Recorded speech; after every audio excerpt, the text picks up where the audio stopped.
Good evening, I'm Diva, and this is the last candle of the night. Tonight, we journey together into the realm of ancient tales, where stories unfolded like slow-moving rivers beneath starlit skies. Find your most comfortable position, let your breathing soften and deepen, and allow yourself to drift along with these timeless narratives. Wherever you find yourself in the world this evening, know that these stories have been told for countless generations, passed down through whispers and song. In the earliest days, before mountains rose or oceans stirred, there existed only emptiness. Not the kind of emptiness we might imagine today, filled with rushing thoughts or anxious silence, but something far more ancient and complete. This void was called chaos, and it stretched endlessly in all directions, a darkness without beginning or conclusion. It held no malice, carried no intention, simply was patient and eternal, waiting for what would come. From within this vast nothingness, the first forms began to emerge slowly, like dawn breaking over a still horizon. Gaia appeared, the earth herself, broad and nurturing, solid beneath an empty sky. Then came Tartarus, dwelling deep below, a realm of shadow and mystery. And Eros arrived as well, the gentle force that would bind all future creation together, drawing things toward one another with invisible threads of longing and connection. These were not gods as we think of them now, not beings with voices and faces, but rather truths given shape, elements of existence taking their first quiet breath. Night came next, Nyx, clothed in darkness so complete that even chaos seemed to draw back from her presence. Beside her walked Erebus, the twilight of the underworld, and together they brought forth Ether, the pure, bright air that would one day fill the lungs of immortals. From them also came Hemera, the Day, who from her very first moment was destined to chase her mother across the heavens in an endless, gentle pursuit. And so the cycle began, not through science or reason, but through the quiet unfolding of primordial forces, each one following the other like waves upon an ancient shore. Gaia, patient and abundant, did not remain still. From her own essence, she brought forth Uranus, the sky vast and scattered with stars that had not yet learned to shine. He became both her offspring and her companion, and when he stretched himself across the heavens, arching over her like a great dome, the world found its first true form. She also created the mountains, rising tall and wild from her surface, and Pontus, the sea, who moved with a will entirely his own, long before any vessel ever touched his waters or any creature learned to swim beneath his depths.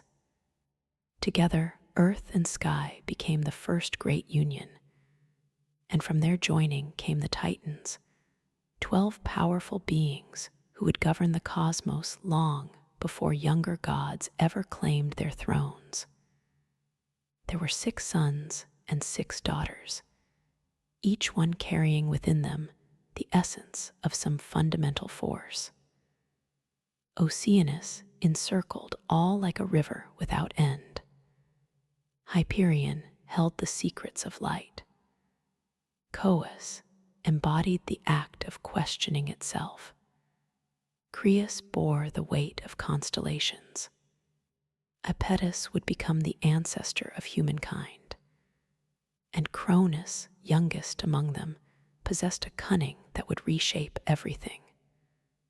Among the daughters walked Thea, radiant mother of sun and moon; Rhea, who would one day give birth to gods; Themis, the living embodiment of divine law and order; Mnemosyne, keeper of all memory and story; Phoebe, whose light shone soft and eternal; and Tethys, who nourished the waters and all that grew within them. But Gaia's creative power did not stop with beauty alone.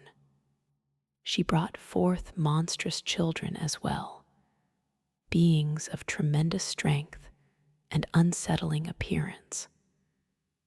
First came the Cyclopes, 3 brothers, each bearing a single eye that burned like a forge fire in the center of their broad foreheads. They were Brontes, Steropes, and Arges, smiths of lightning, strong beyond measure, and simple in their desires, fearing nothing that walked or flew. Then came the Hecatonchires, the 100-handed ones, each possessing 50 heads and 100 arms, beings of such power that they could shake the very foundations of existence when roused to anger. Uranus, though he ruled the sky, felt fear when he looked upon these children. Ashamed and frightened by their grotesque strength, Uranus forced them back into Gaia's depths, sealing them beneath layers of stone and sorrow. Gaia groaned beneath their weight, the earth herself suffering with each breath she took. It was in this pain, this deep betrayal by her consort, that she began to contemplate a darker path. But that tale, dear listener, must wait for another time. For now, simply remember this truth. In the oldest age, before laws were written or tools were forged, the world was shaped not by gentle hands, but by union and force and grief intertwined. The joining of Gaia and Uranus, earth and sky, was the first great partnership of existence. It was not marked by altars or witnessed by observers, but rather existed as necessity itself, as natural as breathing. The sky pressed down upon the earth, holding her close beneath his star-studded form, night after night without end. From their embrace came the Titans and other mighty offspring, but also a deep and gathering sorrow that grew with each passing age. Uranus, though vast and proud, was consumed by jealousy and fear. In the monstrous children Gaia bore, he saw not the strength she cherished, but threats to his dominion over all things. He looked upon the Cyclopes and the 100-handed giants with revulsion rather than wonder, and with swift, cruel judgment, he thrust them back into Gaia's womb, deep into the belly of the earth where no light could reach and no voice could echo into the world above. Gaia groaned beneath their weight, suffering not only the agony of bearing them within her once more, but the betrayal of her consort, of Sky himself, who should have cherished their children as deeply as she did. Night after night, Uranus descended upon her, pressing the heavens down to meet the earth, blind to her pain and deaf to her grief. She could endure this torment no longer, and so from her own flesh she fashioned a weapon. Out of bronze or iron, for such materials had not yet been dreamed into existence, but a great sickle of unyielding flint, jagged as truth itself and sharp as vengeance could be. Then she went to her Titan sons, the firstborn and mightiest among her children, and laid bare her suffering before them. "Your father has wronged me greatly," she said, her voice heavy with sorrow. "He has caged your brothers in darkness. He has silenced the very womb that bore you into being. Who among you will stand with me?" One by one, her sons turned away, fearful of their father's tremendous might and uncertain of their own courage. Only Cronus, the youngest, the shrewdest, the one with watchful eyes and a patient heart, stepped forward into the silence. "I will do what must be done," he said quietly. "Give me the blade, and I shall end this suffering." And so Gaia set her trap with care and precision. She waited for Uranus to descend, as he always did, laying himself across her in the darkness. And from the shadows where he had hidden himself, Cronus emerged. With a steady hand and no hesitation in his heart, he brought the sickle down upon his father with terrible purpose. The sky itself shook with Uranus's cry as the blade bit deep, severing the source of his power and his dominion.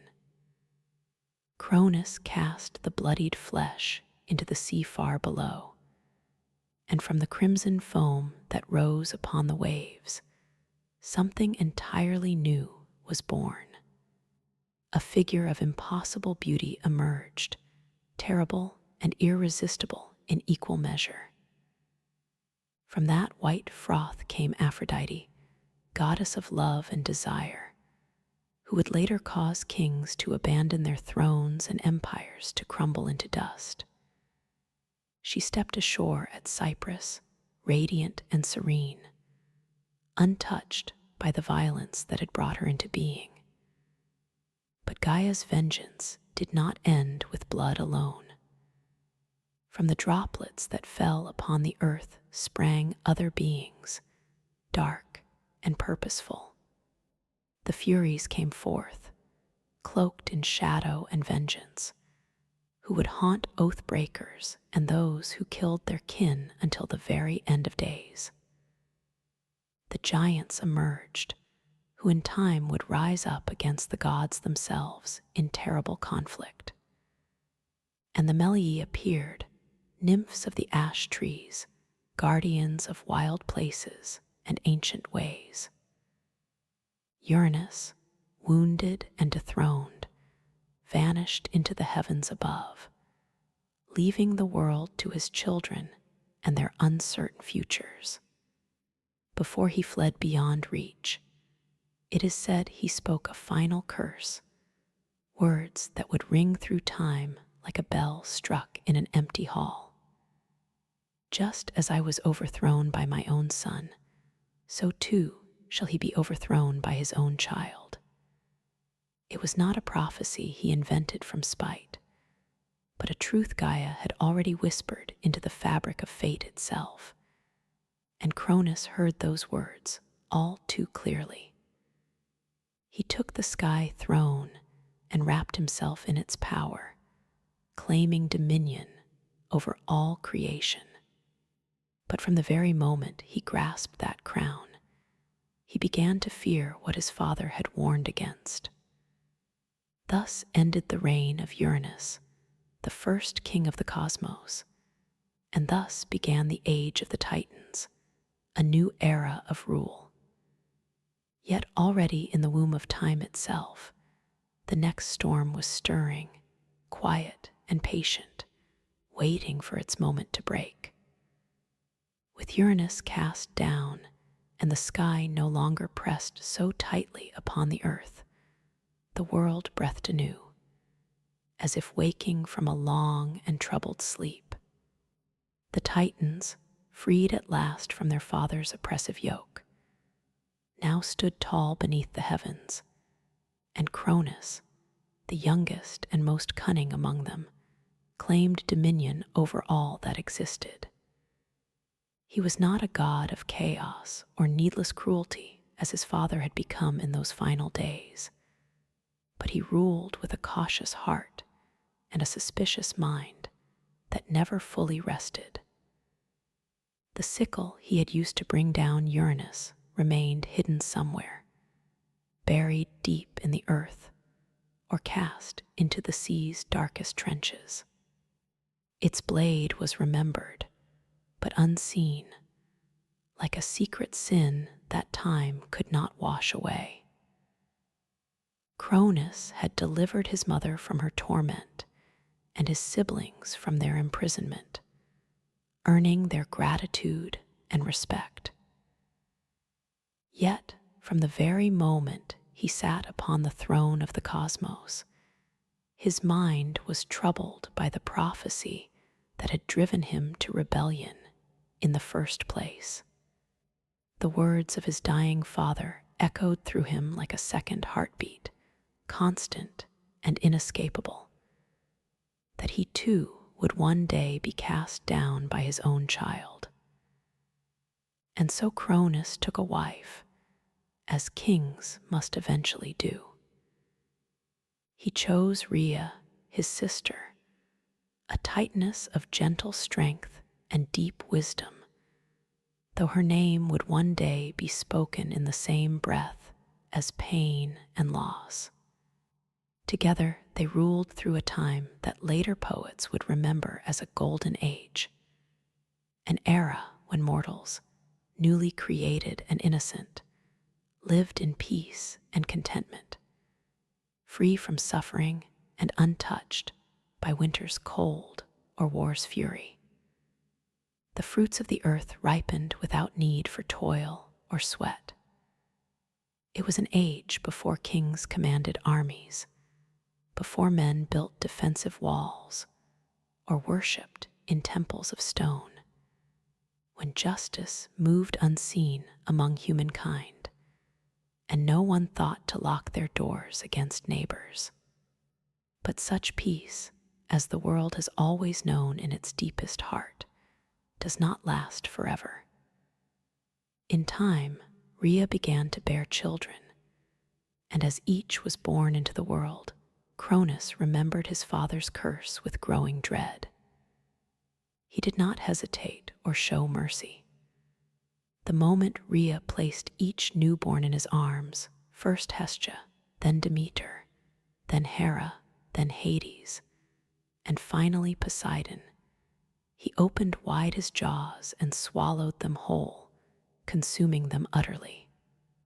Not a trace was left behind, not a single cry or empty cradle, only the terrible knowledge that they were gone, hidden within their father's belly like seeds buried deep in winter soil, waiting. He told Rhea it was necessary, that he would not suffer the same fate as Uranus, that the throne must be protected at any cost. Rhea, though proud and strong in her own right, was powerless against him and his terrible resolve. She wept, but her tears changed nothing at all. 5 times she gave birth, and 5 times she lost her children to the hunger of her husband's fear. But when she felt the 6th child stir within her womb, she resolved to act with determination and cunning. When the time came, she did not go to Cronus as expected. She fled instead to the island of Crete, where mountains met the sky and deep caves opened beneath the earth like secrets waiting to be told. There, hidden among shepherds and nymphs who kept her secret, she gave birth to her youngest son, Zeus. And from the moment of his birth, Rhea knew with certainty that he was different from all who had come before. His cry shook the trees with its power. His eyes opened before his first breath. And when he grasped her finger in his tiny hand, he held it with the strength of fate itself, unmistakable and absolute. To deceive Cronus, Rhea wrapped a stone in swaddling cloth and presented it to him with trembling hands and downcast eyes. He swallowed it greedily, thinking the danger had finally passed, believing himself safe at last. But beneath Mount Ida, the infant Zeus was nursed in secret, guarded by the Curetes, warriors who danced and clashed their shields loudly to drown out the sound of his cries, so they would not reach his father's ears. He was fed by the goat Amalthea, whose milk gave him strength beyond measure and beyond any mortal child's capacity. And as Zeus grew through months and years, so did the storm that would one day break the world open. Yet for now, for these brief years, the age of Cronus held firm. The sky remained high and distant. The earth was green and abundant, and the Titans ruled from their thrones, oblivious to the gathering wind that approached from the shadows, patient and inevitable. But deep within Cronus, 5 children stirred restlessly in the dark, waiting. And far to the west, on a hidden mountainside, a child born in secrecy watched the stars wheel overhead and waited for his moment, knowing somehow that it would come, as certain as dawn following the longest night.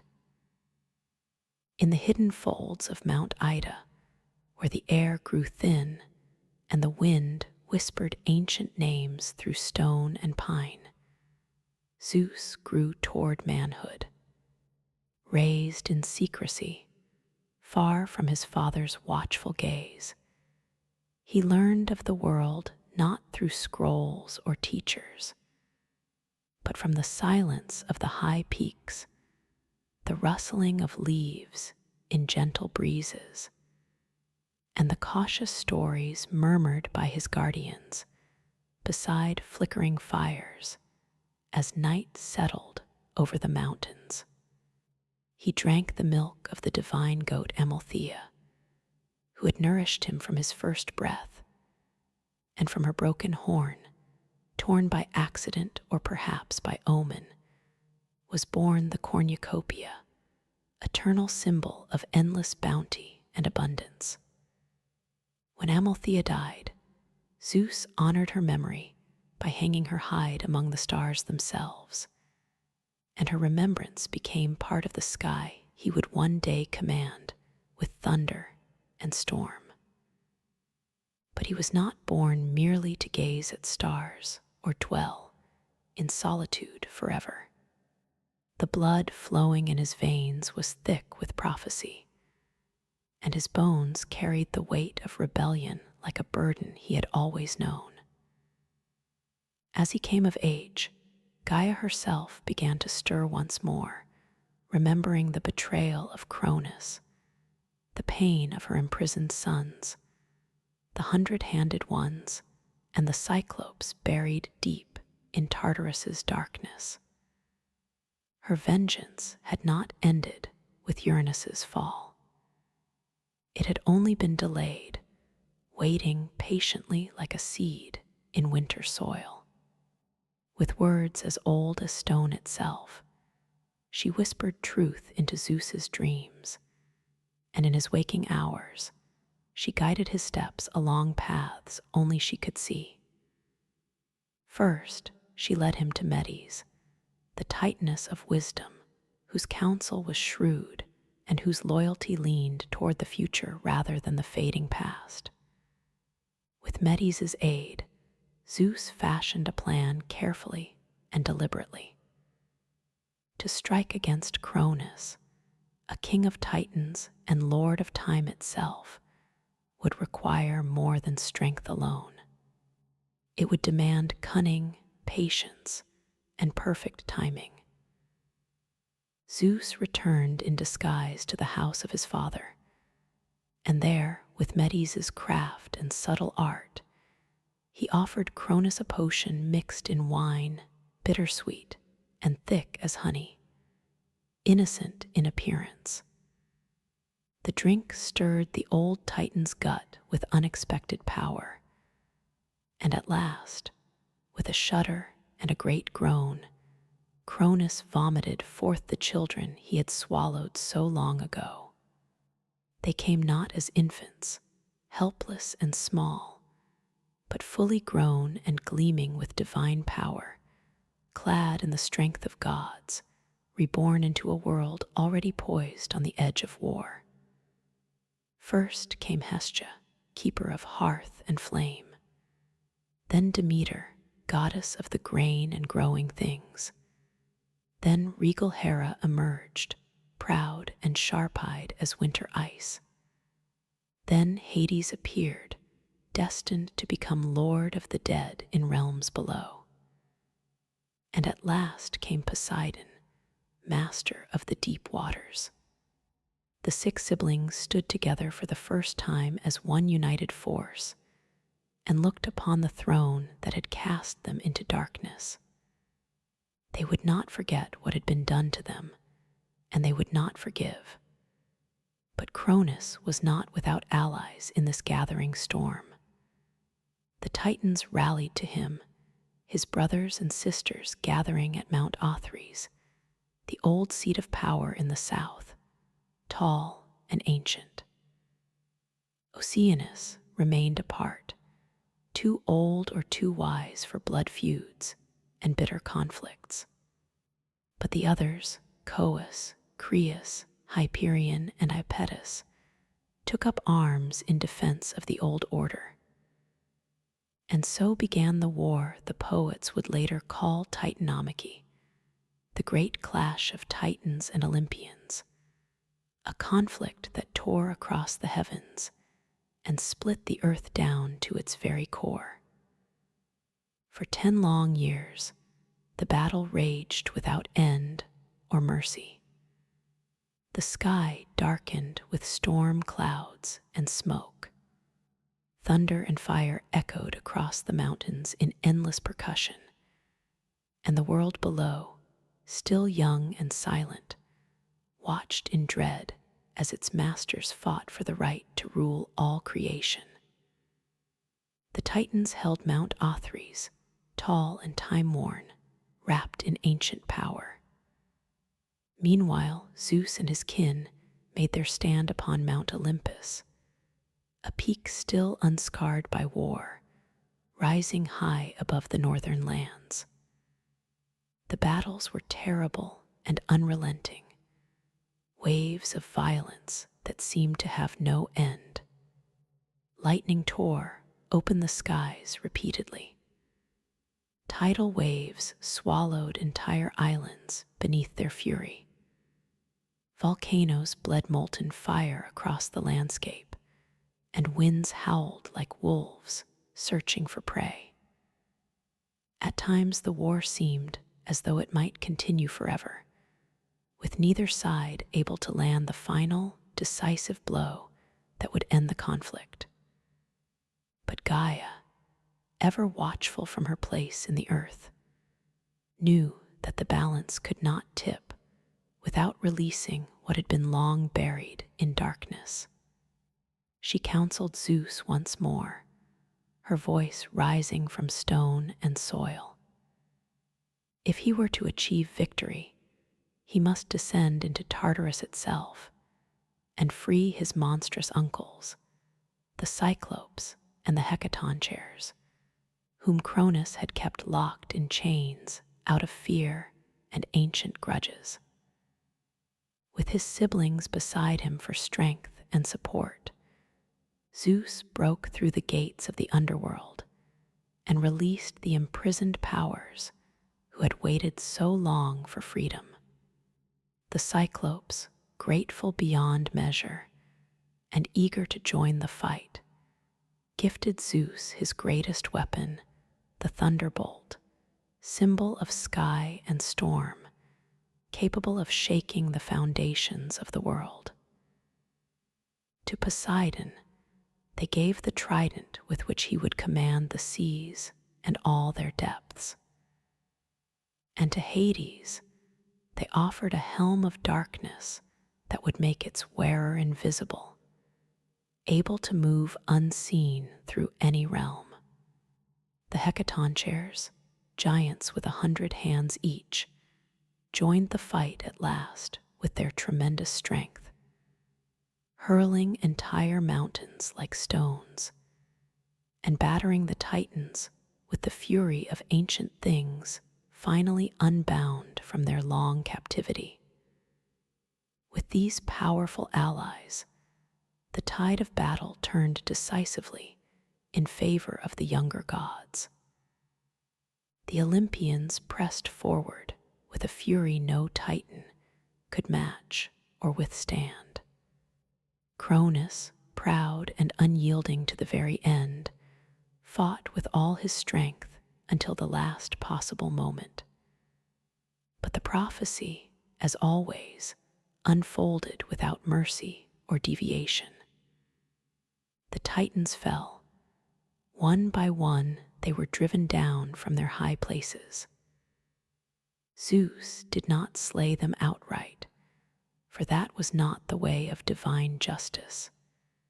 Instead, he imprisoned them as his father had done to the Cyclopes and hecatonchires before. Deep into Tartarus they were hurled, bound in chains forged by the 100-handed ones, secured behind bronze gates that would never rust or break through all eternity. Only a few escaped that fate through wisdom or foresight. Prometheus and Epimetheus, who had sided with the gods during the conflict, and Themis, who foresaw the justice of their rule and chose accordingly. And so ended the reign of the Titans, their age passing into memory and myth. The sky cleared gradually, and the world, scarred deeply by fire and war, began its slow process of healing. The throne passed to Zeus, not by birthright alone, but by might and wisdom and fate fulfilled. Yet even as he claimed the heavens as his domain, the shadow of Cronus's curse lingered behind him like the echo of an old song carried on the wind. For power once seized must always be watched carefully, and no ruler, whether god or mortal, sits secure upon their throne forever.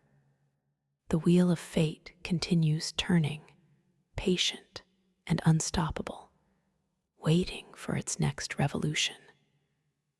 When the war finally ended and the world lay quiet beneath the sky once more, the victors stood amidst the rubble of creation, surveying all that had been won and lost. The Titans were chained in the depths of Tartarus, their groans swallowed by that black abyss from which no echo ever returned to the world above. The old order had been broken decisively and completely, but with the storm of war ended at last, the gods faced a new challenge, perhaps greater than any battle they had fought.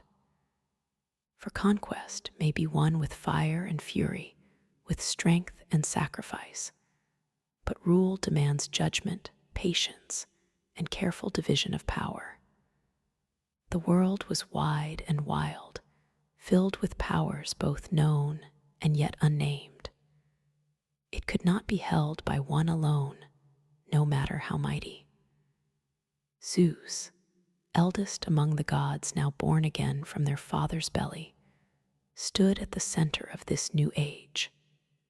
Though not the firstborn by right, he was first in might, first in cunning, and first to move decisively when action was demanded. But the old laws, carved not on stone, but into the very bones of the cosmos itself, did not grant him sole dominion over all creation. He had two brothers, both tempered by war and made strong in their own right through years of conflict. Poseidon, who had driven the sea to foam in his wrath during battle, and Hades, who had worn the helm of darkness and moved unseen through battlefield and cavern alike. They too had shed blood, taken tremendous risks, and suffered losses in the long war. The throne of the cosmos could not belong to Zeus alone, lest the seeds of war be sown anew, this time among brothers rather than between generations. And so the three gathered together, Zeus, Poseidon, and Hades, and cast lots to divide the realms of the world fairly among them, not through bickering or force of arms, but by fate itself did the dice fall and determine their domains. This was no child's game or casual decision. The casting of lots was sacred, guided by the same power that had spoken through Gaia's whispers and shaped the course of the Titanomachy. They threw the bones and waited in silence as destiny made its choice. When they finally landed and were read, the world was drawn into three great dominions, each as vast and vital as the others. To Zeus fell the sky, the broad heavens, the air between stars and mountain peaks. He became lord of thunder and rain, master of storm and cloud, and the undisputed king of Olympus. His voice would echo in thunderclaps across the land. His fury would blaze in lightning that split the darkness. And the eagle became his herald, soaring high above all creation. To Poseidon fell the sea, deep and restless, full of mystery and monsters beyond counting. He took the oceans, the rivers, and every spring that bubbled up from the earth. With his trident, he could shatter cliffs with a single strike and stir the tides to rage or calm as his mood dictated. Beneath the waves, he built a palace of coral and gold, magnificent and strange. And there he ruled not only over fish and current, but over creatures older than time itself, sea serpents, leviathans, and things whose names had never been spoken aloud by any living tongue. To Hades fell the underworld, the vast land of the dead. It was not a prize most would have chosen willingly, but Hades took it with quiet resolve and dignity. He ruled the shadowed realm with stern justice, his kingdom hidden beneath the earth where the sun never shone its light. There he became master of the shades, judge of mortal souls, and guardian of wealth hidden in the deeps, precious gems, rare metals, and secrets lost to time. Though men feared his name and whispered it only when absolutely necessary, Hades kept the balance between life and death with unwavering dedication. And it was said that he never once broke the laws he was sworn to uphold, making him perhaps the most just of all the gods. The earth itself, Gaia's own flesh and form, was left as a common realm, shared by all the gods equally. The mountains belonged to no single master. The fields were roamed by mortals and spirits alike, and the forests grew wild under no single banner or authority. It was a realm in between, where gods might walk among mortals and mortals might glimpse the divine. But it was also where ambition brewed in the hearts of both, and where fate would continue to work its quiet, patient will. Thus the world was ordered into its proper divisions: sky, sea, and underworld. The three brothers, now kings in their own realms, swore solemn oaths not to war among themselves, lest the world break anew and return to chaos. They built their thrones and gathered their followers around them. On Mount Olympus, High above the clouds where mortal eyes could not easily reach, Zeus called the gods to council. There, beside him, stood his sisters with their own powers and domains. Hera, proud and sharp as winter ice, keeper of marriage. Demeter, whose steps awakened spring and brought forth grain. And Hestia, ever burning at the hearth of every home, quiet but essential. And others came as well, new and old, children and allies. Athena, born from wisdom and war itself. Apollo, golden and far-seeing, master of prophecy. Artemis, silent and swift as moonlight. Ares, bloody-handed god of battle. Hermes, fleet of foot and mind, messenger and trickster. Hephaestus, limping but brilliant at the forge. And Aphrodite, whose smile could unravel the resolve of kings and topple kingdoms. It was the beginning of a new age, the age of Olympus, when gods walked more closely with mortals than ever before. But though the thrones had been set and the realms carefully divided, the world would not stay still for long. The gods, for all their tremendous power, were not immune to pride, nor love, nor rage, nor any of the passions that drove mortal hearts. And the mortals who now began to rise across the lands, building their cities and planting their fields, would bring their own stories, their own wars, and their own share of sorrow and triumph to the unfolding tale. The heavens had been won through strength and sacrifice. But peace, as any who have lived long enough understand, is never simple when gods sit upon the throne.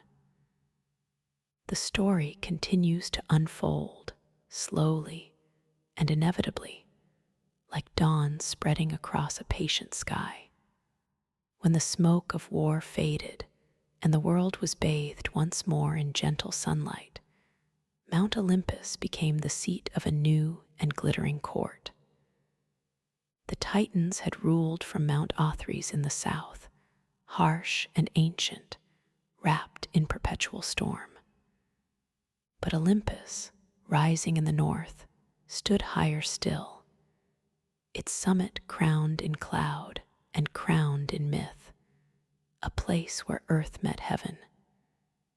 The mountain was not merely a location, but a threshold between worlds, a place where sky met stone, where the mortal world ended and the divine began in ways that could be felt but never quite explained. It was here that Zeus, having claimed the heavens by fate and force combined, gathered the new pantheon of gods around him. The Olympian court did not mirror mortal kingdoms in its structure. There were no brick-paved roads leading to its gates, no heralds announcing guests with trumpet calls, no armies stationed at its base for protection. The gods needed no walls to guard them from any threat. The air itself served as their boundary, a veil too high for mortal breath to reach. Olympus was said to have no storms sweeping across it, no snow falling upon its peaks, no decay touching its structures. Its halls were formed of marble and cloud woven together. Its ceilings vaulted with starlight that never dimmed, and its corridors stretched wide enough for wind to wander freely, carrying whispers from one chamber to another. Here the gods walked not as shadows or omens glimpsed briefly, but in their full form, radiant and terrible, and more alive than anything that walked the earth below. At the summit of Olympus stood Zeus, king of gods and mortals alike, seated upon a throne of thunder. He ruled not by brute strength alone, though his power was unmatched by any, but by the will of fate and the long memory of war that had brought him to this place. His voice carried like distant thunder rolling across valleys. His eyes saw beyond clouds and time itself, and in his hand he carried the thunderbolt, the Cyclops' gift, the symbol of judgment swift and final. But even he, mighty as he was, did not rule alone without counsel or companion. Around him stood the others, each a pillar in the new order of the world, each carrying their own domain. Hera sat beside him, not merely as wife, but as queen, sovereign in her own right. She was the goddess of marriage, of queenship and childbirth, and the silent fury of a woman wronged. Proud and unyielding, Hera remembered every slight with perfect clarity, and her jealousy would one day shape the fates of gods and mortals alike. Her crown was not one given lightly, but earned through trials, forged in the fires of betrayal, and bound by the sacred oaths of Olympus itself. Demeter came next, the goddess of grain and growth, of harvest and abundance. Where her feet touched the earth, the soil softened and seeds stirred with new life. Her presence brought harvest and plenty to the fields, and without her blessing, the land grew barren and empty. She did not sit high among the thunder and marble halls, but walked often in the world below, watching over the plowmen and mothers who whispered her name at dawn with gratitude. She was older than most, quieter than many, but none doubted her power or her importance. Then there was Hestia, goddess of the hearth, the firstborn of Cronus and Rhea, and the last to be freed from her father's belly.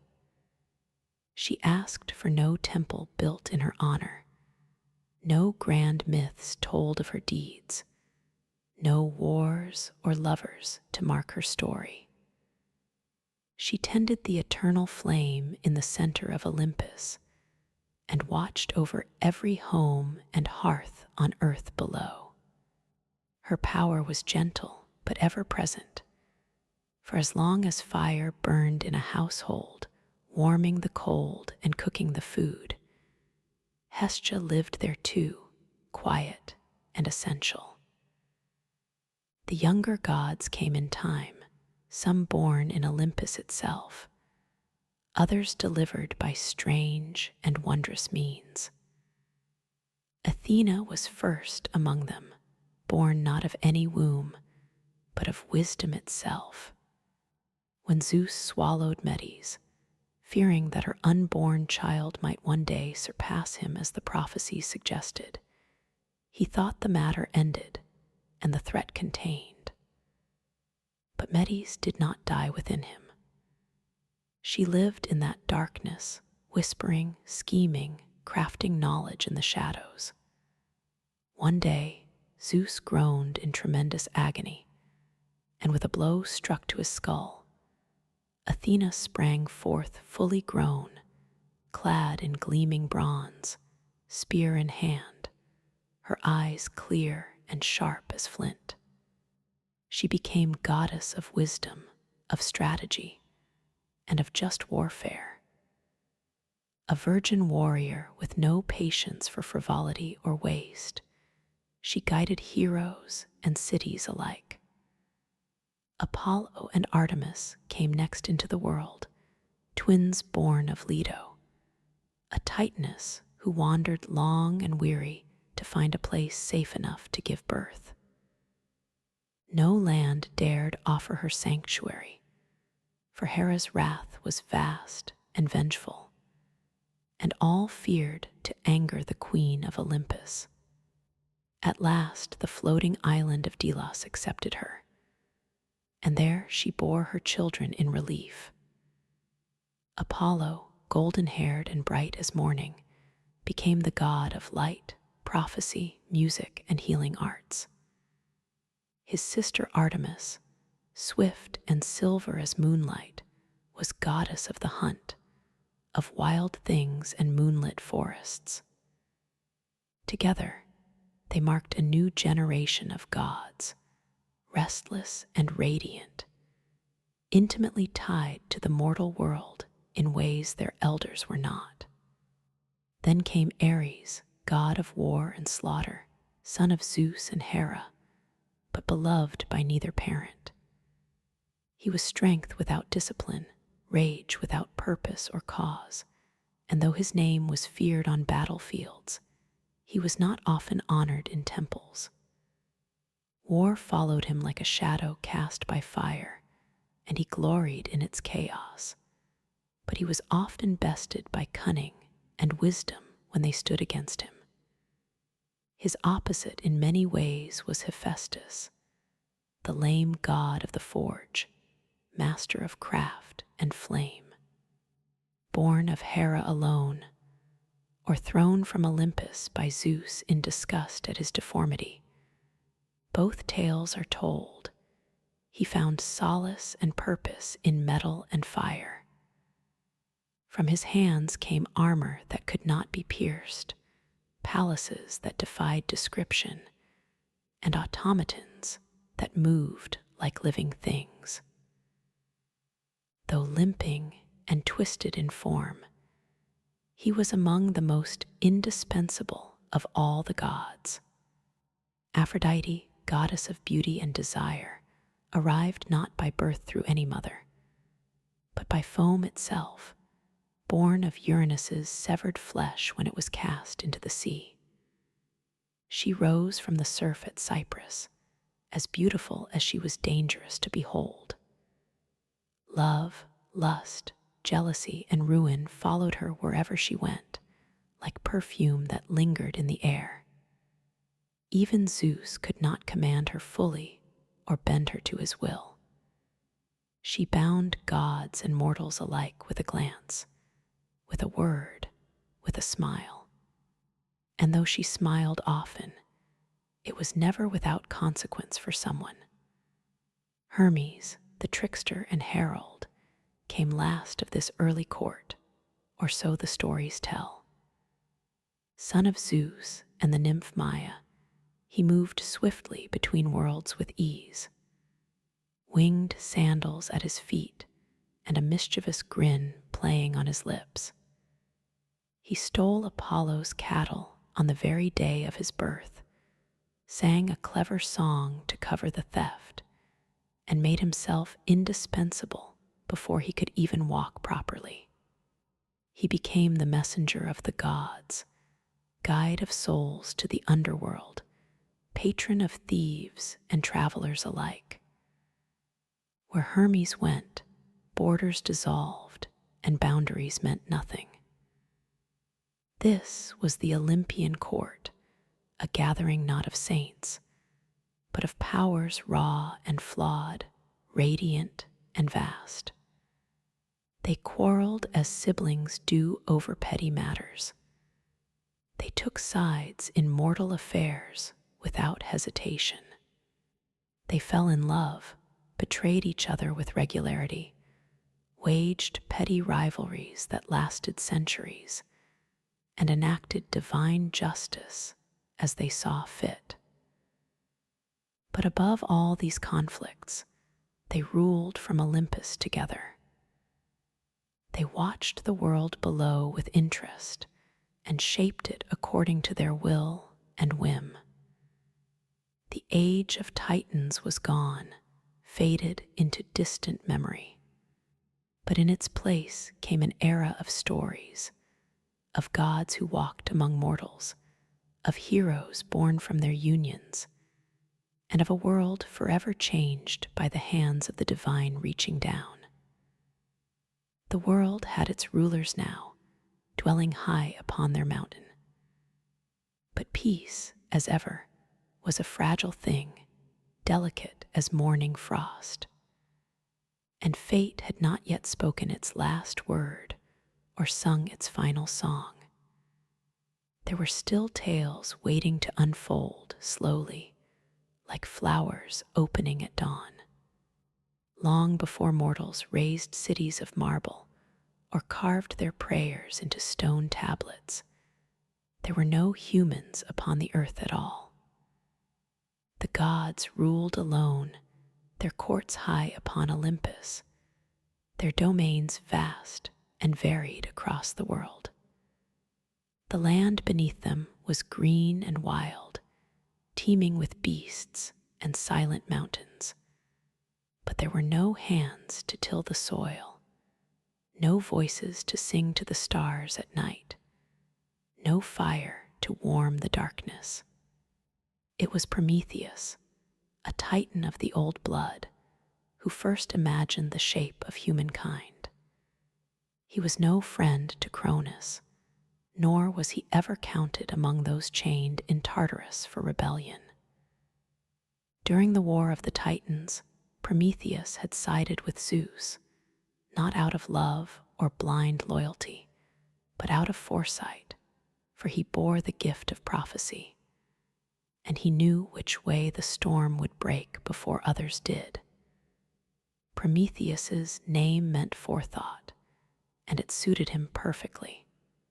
He was brother to Epimetheus, whose name meant afterthought, and never was a pair of brothers more different in nature. Where Epimetheus acted in haste and repented in leisure, Prometheus saw farther, thought longer, and questioned the justice of every decree, even those issued by the king of the gods himself. He walked the line between Titan and Olympian, old world and new, a creature of reason in a cosmos ruled by passion and power. It was he who first shaped mankind from clay and breath.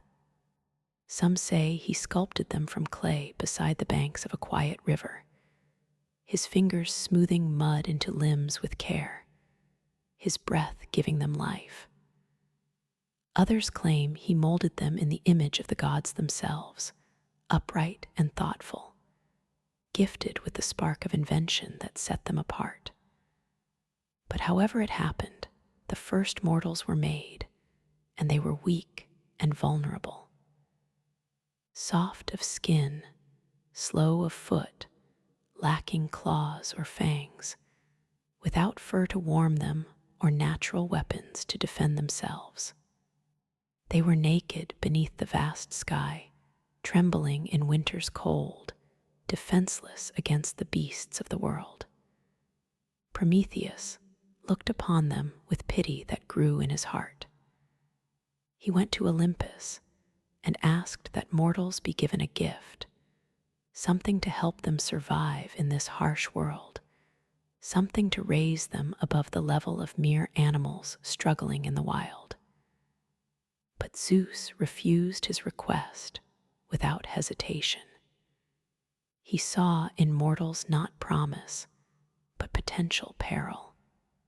The god king had only just seized his throne from his father and was wary of any new forces rising beneath him. "Let them live," he said, his voice carrying the weight of command, "but let them fear. Let them know their place beneath the gods. Fire," he declared firmly, was the privilege of immortals alone. The hearth flame of Hestia, the thunderbolt of Zeus, the forge of Hephaestus, these were not for mortal hands to touch or wield. But Prometheus, stubborn and just in his convictions, did not yield to this decree. In secret, he climbed to the heavens under cover of darkness, stole a flame from the forge of Hephaestus where it burned eternal, and hid it carefully in a hollow fennel stalk. Carrying it down from Olympus like a precious seed, he gave it to humankind as a gift. For the first time in their existence, fire crackled beneath the stars. Smoke rose in spirals above the treetops. Light pushed back the darkness that had always enclosed them. With fire came warmth against the cold, safety from predators, the ability to cook food, to work metal, to develop language around shared hearths, to craft tools and build civilization. Humanity, once cold and voiceless and afraid, began to build and grow. And with fire came defiance too, the knowledge that they need not accept their lot without question. Zeus was not long in discovering the theft, and his fury was terrible to behold. To punish mankind for accepting this stolen gift, he commissioned the gods to create something new, though it was a curse disguised as a blessing. Hephaestus shaped her from clay, a woman of perfect beauty. Aphrodite gave her charm and grace. Hermes gave her cunning and a clever tongue. And Athena clothed her in silver raiment that shimmered. Her name was Pandora, meaning all gifted, for each god had contributed something to her creation. And she was given a sealed jar, mistranslated in later ages as a box, containing the sorrows of the world, disease, toil, grief, madness, envy, and death itself, all sealed within. Epimetheus, ever the fool who acted before thinking, took her into his home despite his brother Prometheus's clear warnings. And when Pandora, driven by curiosity, the final gift the gods had given her, opened the jar to see what lay within, the evils spilled out into the world like smoke from a fire too long confined. Mankind, who had known peace in their brief golden youth, now found themselves hunted by fate and suffering. Hunger gnawed at their bellies. War bled them dry. Age stooped their backs with time. Only hope remained inside the jar, trapped there by accident or perhaps by divine design, a flickering light amid the gloom that would never be fully extinguished. But Prometheus's punishment had not yet come, and it would be severe beyond measure. For the crime of defying Olympus and stealing fire, Zeus ordered him chained to a mountain at the edge of the world. Some say the Caucasus, others say a place lost to myth and memory. There he was bound in adamantine chains, unbreakable and eternal, fixed to stone. Each day an eagle, born of Typhon or sent by Zeus himself, would descend and feast upon his liver. Each night the organ would grow back, restored by his immortal nature. And each morning the torment would begin again in an endless cycle. He was immortal, and so the suffering could not kill him or grant him release. He endured it for generations upon generations, long after kingdoms rose and fell in the world below, long after mortals forgot the gods who made them. And yet, even in chains, Prometheus did not repent or beg for mercy. He knew a secret, a truth Zeus feared above all others. That one day the king of the gods would fall, not by blade or rebellion, but by his own seed, by a child he would father. It was this knowledge that protected Prometheus from complete destruction, for Zeus could not destroy him without first uncovering the name of the woman who would bear his doom. So the Titan waited, bound but unbowed, as mortals lit fires in the dark, and told stories of the one who had dared to steal from the gods for their sake. And the flames burned on, generation after generation, carrying light into the darkness, just as Prometheus had intended. The gods, for all their glory and power, were not alone in shaping the world's story. Beneath Olympus, on the soil that drank the rain and felt the sun's warmth each day, mankind struggled, rose, and fell again and again through the ages. Their lives were short and flickering beside the long memories of the immortals, yet still they left their mark. And though Zeus ruled the skies with thunder and Poseidon stirred the seas with his trident, it was the deeds of mortals that filled the earth with both beauty and sorrow in equal measure. The poets who lived after would look back on this long, winding journey and see not one mankind, but many, each born into its own era, marked by the blessings and punishments of the gods. It was Hesiod, the Boeotian farmer and poet, who first set these ages into words with careful thought, dividing the long march of human existence into 5 distinct epochs: gold, silver, bronze, heroic, and iron. Each was less blessed than the one before, save one exception. In the beginning, there was the Golden Age, and it was unlike any time that followed in all history. It came during the reign of Cronus, before the gods had learned to fear rebellion, and before the earth bore the weight of iron or knew the taste of war.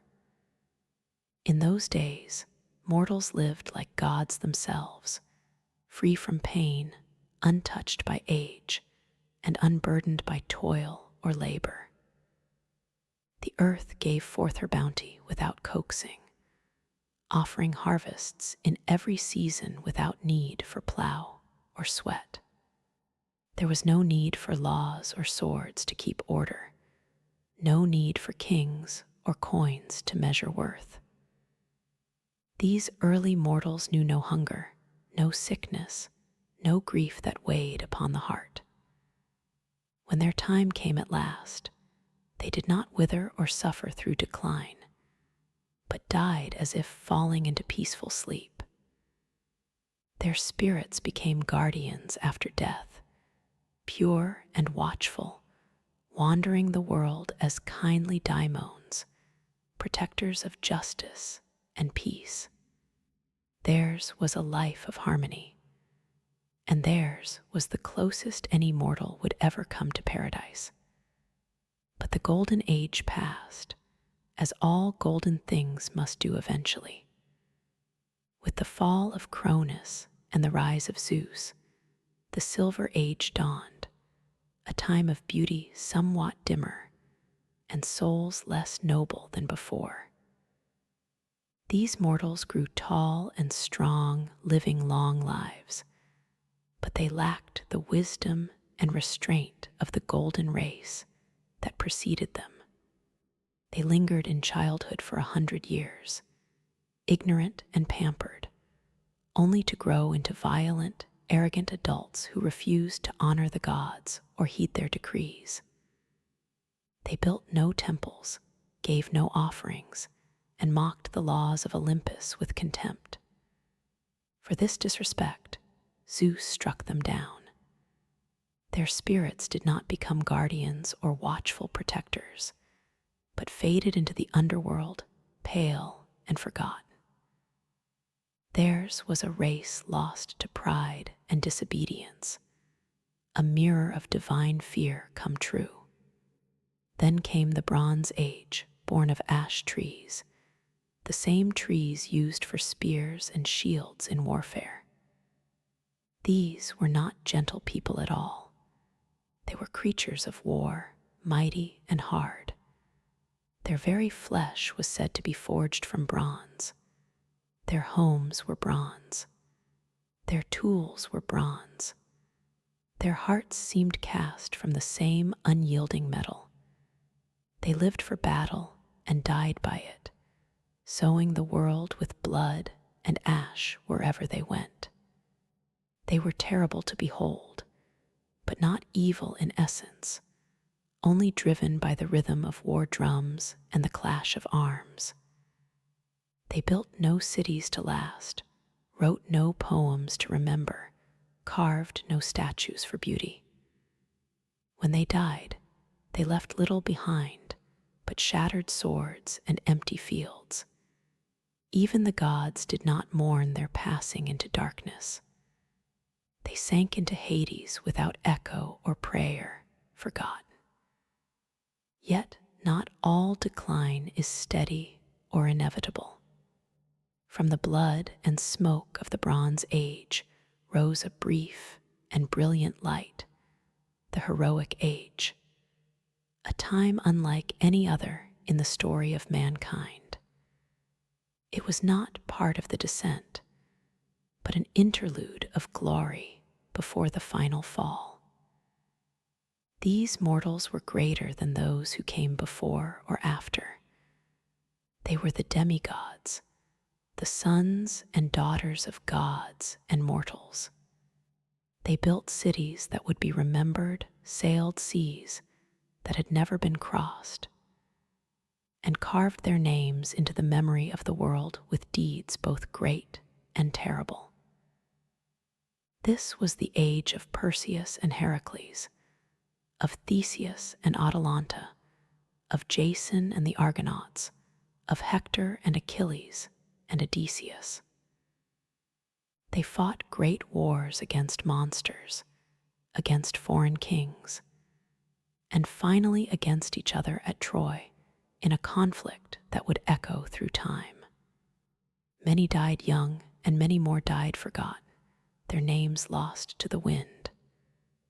But their stories lingered, carried in song and stone, in epics and prayers offered at altars. Some were granted a place in the Isles of the Blessed, far beyond ocean's edge, where heroes dwell in peace and sunlight forever.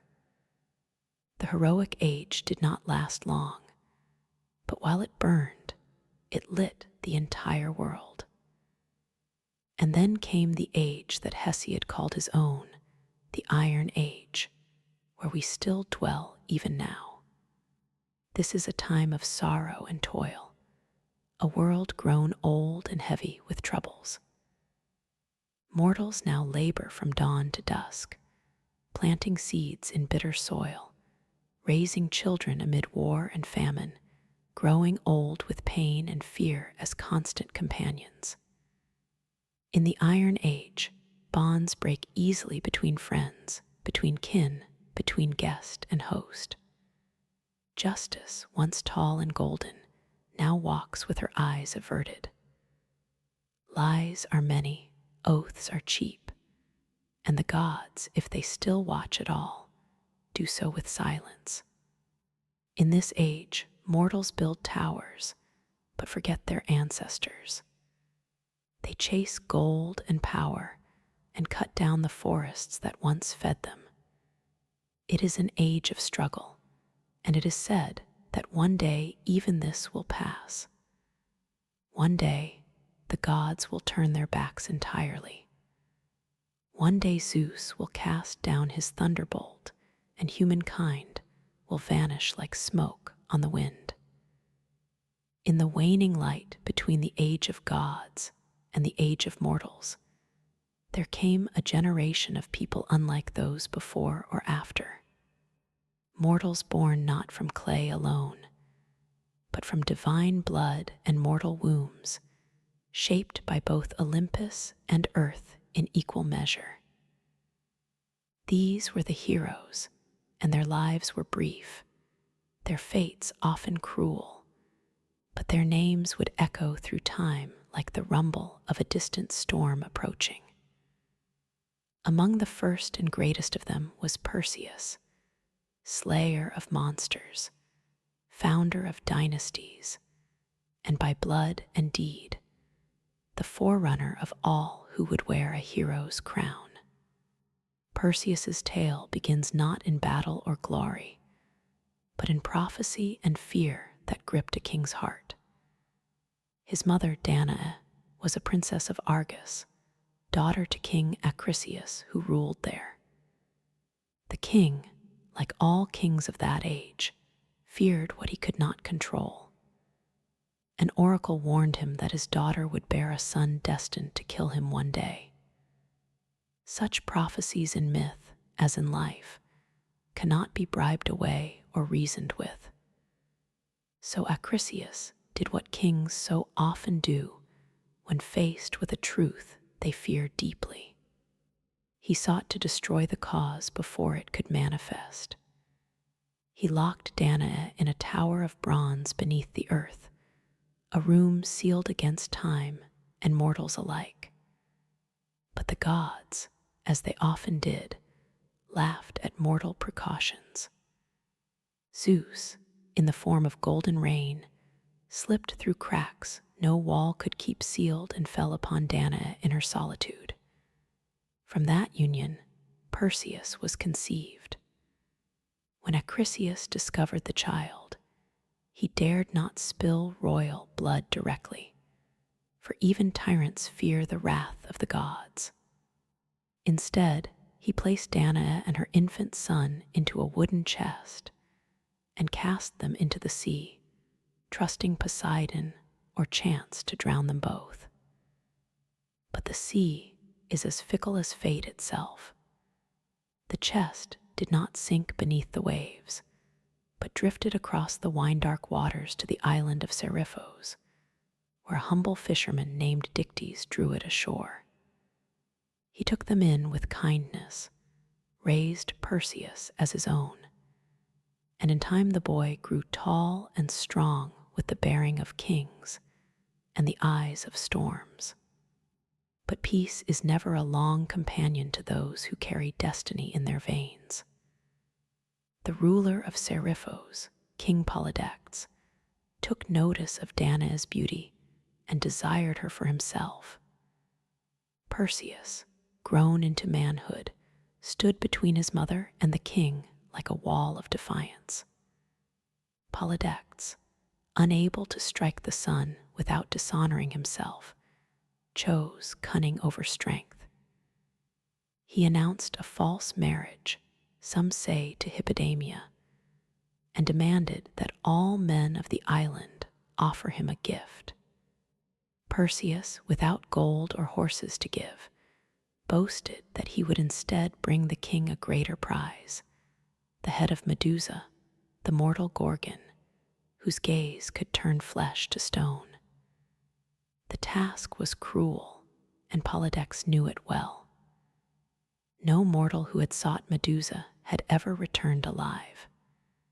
She was one of 3 Gorgon sisters, born of ancient sea deities, hideous and winged, their heads wreathed in serpents, their eyes cursed with terrible power. Only Medusa was mortal among them. Her sisters were immortal, and none could be approached without certain peril. But the gods, who watched the world with curious eyes, favored Perseus. Athena, born from her father's head, and never one to forget a slight, lent her shield to the young hero. It was polished like a mirror, and in its reflection, one could look upon a Gorgon without meeting her deadly gaze directly. Hermes, swift and shrewd, gave him a curved sword and winged sandals to fly, and directed him to the gray sisters who shared a single eye between them and knew the secret path to the Gorgon's lair. Perseus, through wit and will, stole their eye and bargained for the truth. They told him of the nymphs who kept the sacred items he would need. The helm of Hades, which made its wearer invisible. Achibaces, a magical sack to contain the Gorgon's head safely. And knowledge of the place beyond ocean's edge, where night never lifts and the Gorgons sleep among ancient stone. Armed with these divine gifts, Perseus flew over sea and desert, until he reached the ends of the earth. He found them sleeping, Medusa and her sisters, curled in a shadowed grove, ringed by the statues of those who had come before and failed.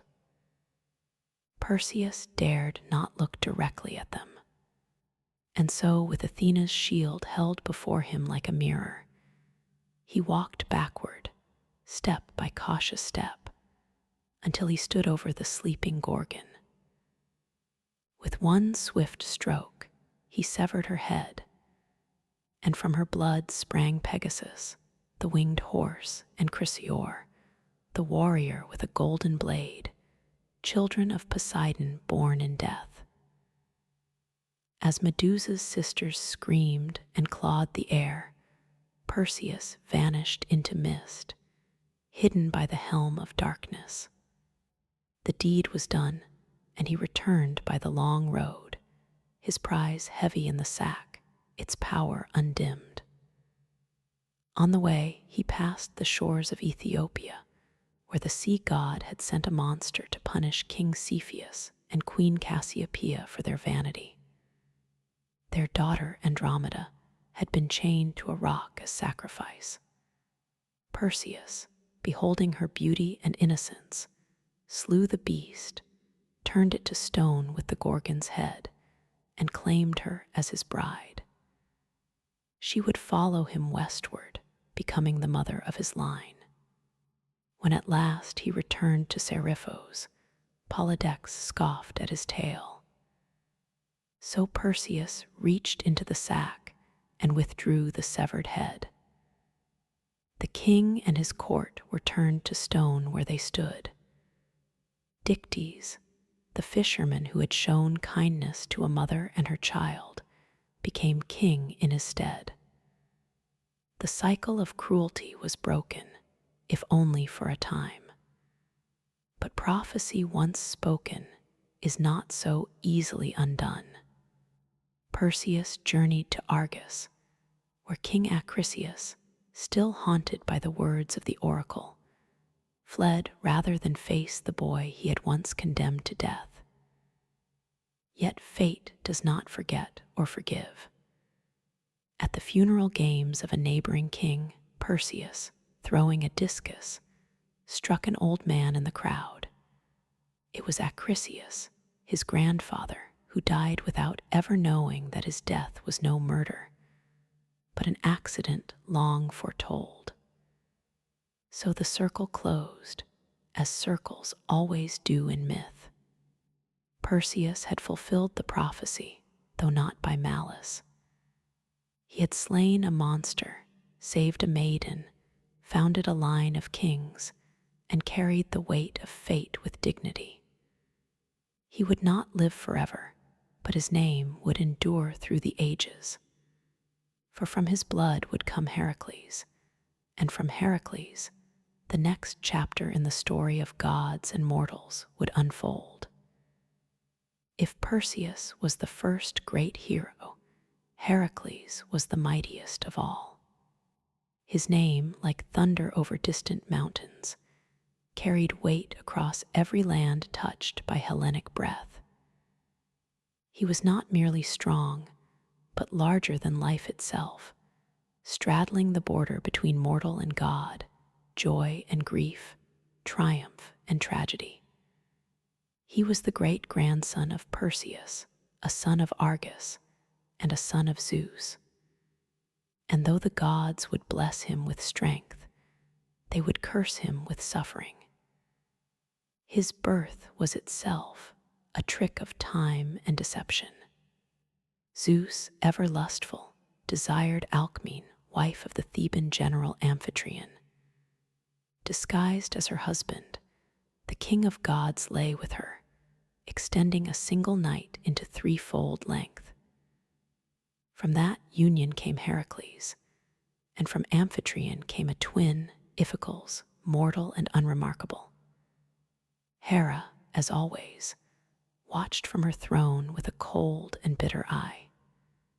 She knew her husband's ways, and she knew too well the threat that this child, half god though he was, might one day pose to her own dominion.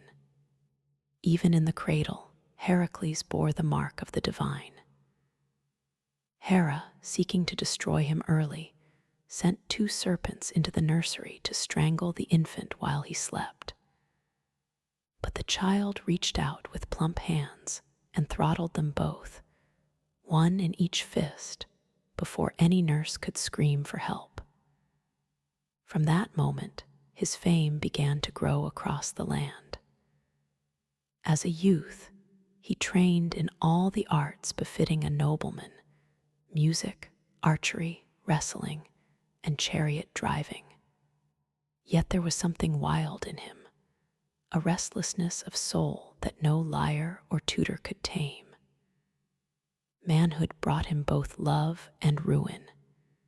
He married Megara, daughter of the Theban king Creon, and for a time lived in peace, fathering sons and defending his city with valor. But Hera had not forgotten her hatred. In a fit of divine wrath, she clouded Heracles' mind with madness.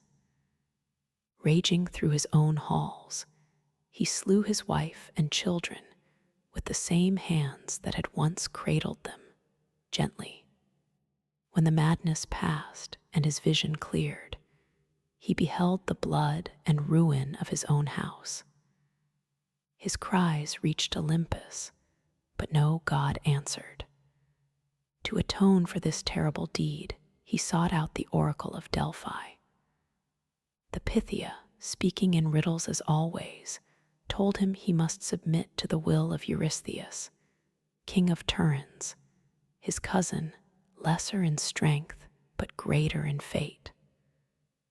Only through servitude, through suffering, could Heracles earn redemption. Thus began the 12 labors, deeds so great and terrible that even the gods took notice. The first labor was to slay the Nemean lion, a beast whose golden hide could not be pierced by any mortal weapon. Heracles cornered it in its cave and strangled it with his bare hands. He flayed the beast using its own claw and wore the skin as armor thereafter, a second hide to shield him from the world. The second was the Lernaean Hydra, a serpent with 9 heads, 2 of which would grow back for every one severed. Heracles battled it in the swamps, aided by his nephew Iolaus, who cauterized the stumps as they were cut. From the last head, immortal and venomous, Heracles harvested its poison and dipped his arrows in it, making them deadly even to gods. The third labor was the capture of the Cyrenian hind, a golden-horned deer sacred to Artemis. Heracles chased it for a year across hills and rivers before gently capturing it alive, earning the goddess's reluctant approval. The fourth labor led him to the Erymanthian boar, a monstrous beast of the wild. He wrestled it in the snow-covered heights of Arcadia and dragged it back to Turins bound in chains, laughing as Eurystheus hid in terror inside a bronze jar. The fifth task was less glorious but necessary: to clean the Augean stables, home to thousands of cattle untouched by broom or shovel for decades. Heracles, ever the problem solver, rerouted rivers to wash away the filth in a single day. The sixth was to drive away the Stymphalian birds, man-eating creatures with bronze beaks and razor-feathered wings. With the aid of Athena's rattle, he startled them into flight and shot them down from the sky. The seventh labor took him far west to capture the Cretan bull, a beast of divine origin that had fathered the Minotaur. Heracles wrestled it and brought it back alive, while the bull's gaze burned with madness and sea salt fury. The eighth labor sent him north to Thrace, where he tamed the mares of Diome's, flesh-eating horses that gnashed their teeth for human meat. He fed Diome's their master to them, and the beasts grew docile. The ninth labor required diplomacy and blood combined. Heracles was sent to retrieve the girdle of Hippolyta, queen of the Amazons. Though the queen agreed to gift it peacefully, Hera spread rumors among the warrior women and battle broke out. Heracles slew Hippolyta and escaped with the belt. The 10th led him to the edge of the known world, to Erythea, where he stole the cattle of Geryon, a triple-bodied giant. He built the pillars of Heracles at the Strait of Gibraltar and fought the giant, his herdsmen, and his hound all at once before driving the red cattle back across continents.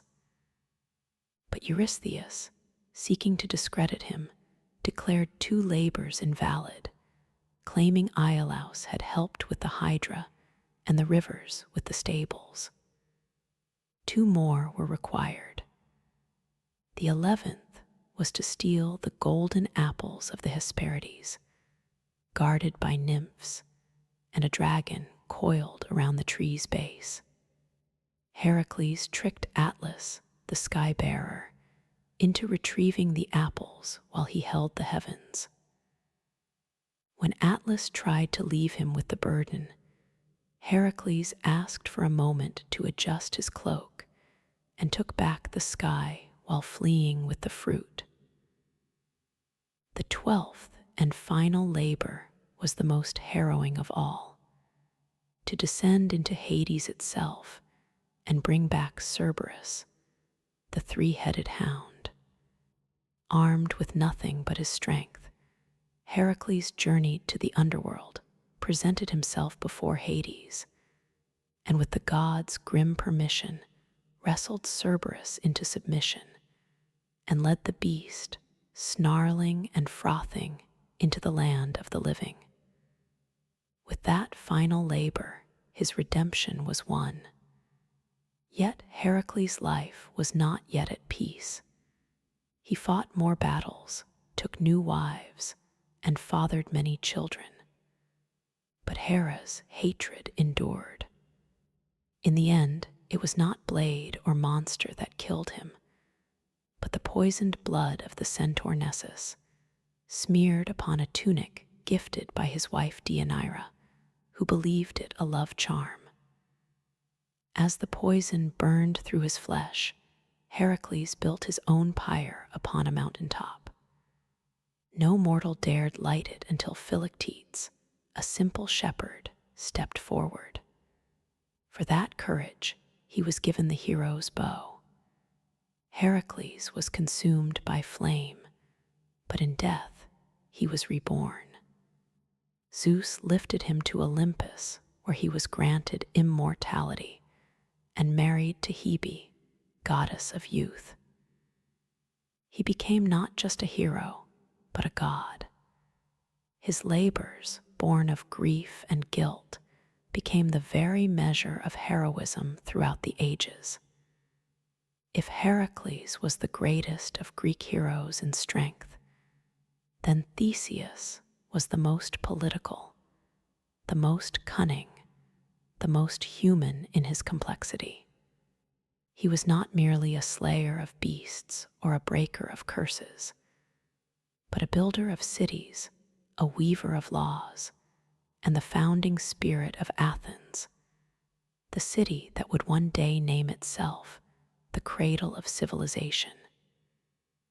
His story is tangled with myth and memory, with the thunder of heroes and the whisper of politics.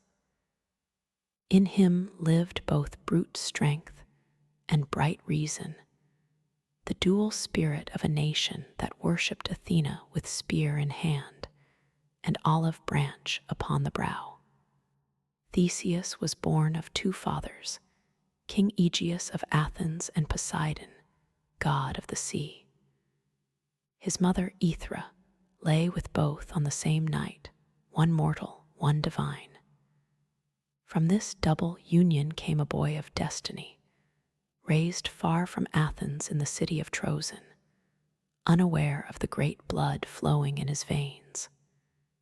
Before leaving, Aegeus had hidden a sword and sandals beneath a heavy stone, telling Aethra that when the boy was strong enough to lift the stone, he would be ready to claim his birthright. In time, Theseus grew tall and sharp-eyed, restless in his limbs and mind alike. At 16, he moved the stone with a grunt and a grin and took up his father's tokens. Many would have traveled the easy road to Athens by sea, but Theseus chose the land route, the longer, more perilous way, for he believed that true kingship must be earned, not simply inherited.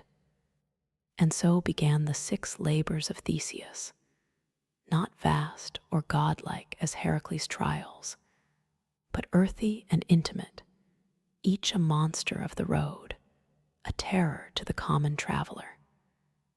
He defeated Periphetes, the club-bearer, taking his weapon as a symbol of victory. He slew Cines, who tied travelers to bent pine trees and tore them in two. He pushed Cyren from the cliffs into the sea, ending the reign of a man who forced passers-by to wash his feet, only to kick them to their deaths. He overcame Circean the wrestler by outmatching brute force with technique.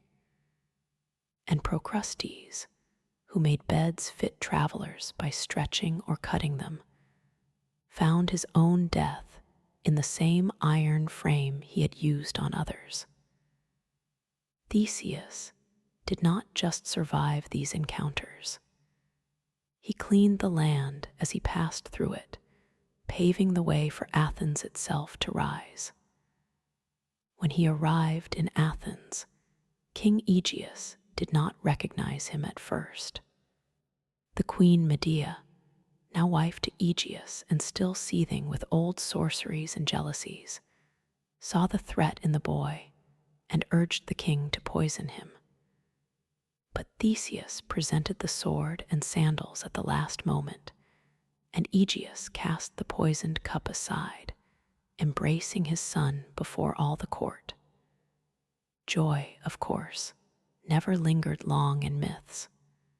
Trouble was already stirring in the east. For years, Athens had suffered under a bitter tribute. In a war with the island of Crete, Athens had been defeated.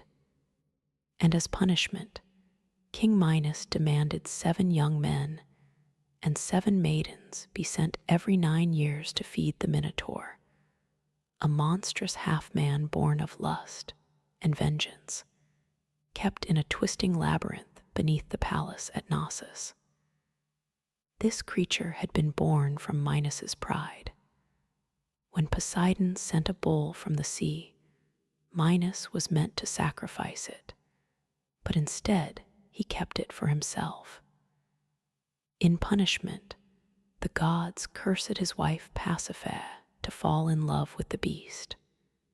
From their unnatural union came the Minotaur, Asterion, horned and violent, a living shame sealed away in the maze designed by Daedalus, the great inventor. Theseus, learning of the tribute, volunteered himself among the chosen. He would go not as a lamb to slaughter, but as a hunter into the lair. Before departure, he promised his father that if he succeeded, he would return with white sails upon his ship. If he failed, the sails would remain black. Upon arrival in Crete, fate turned again. Ariadne, daughter of Minos and half-sister to the Minotaur, saw Theseus and loved him.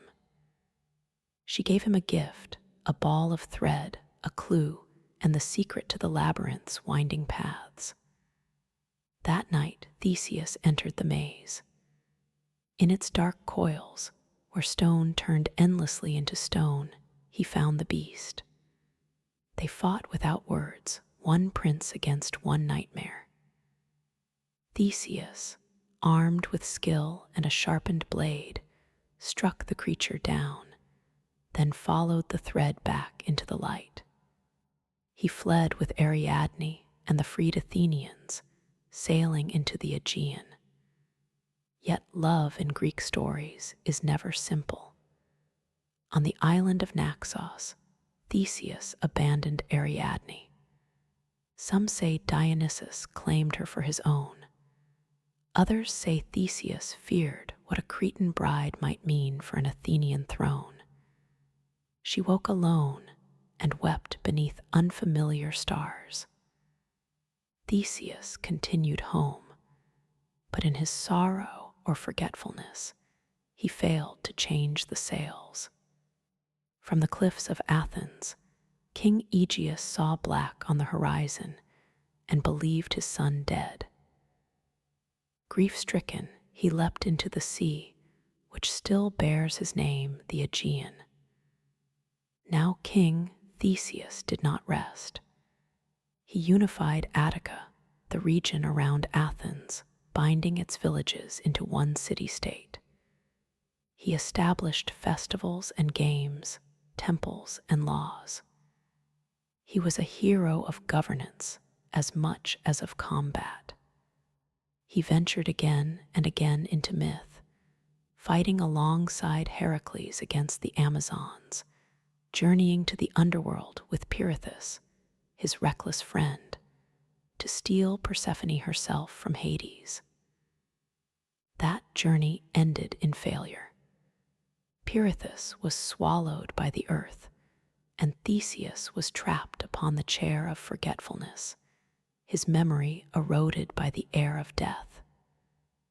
Only Heracles, on his own journey, tore him free. But time, as ever, turns. In the end, the Athenians, tired of kings and haunted by new heroes and new philosophies, drove Theseus into exile.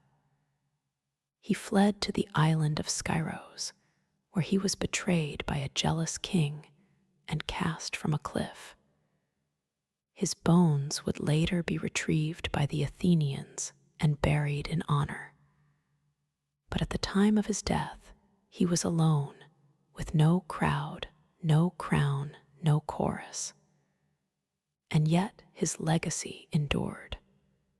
Where Heracles symbolized the strength of the body, Theseus embodied the strength of the polis, the city, the law, the people bound by more than blood.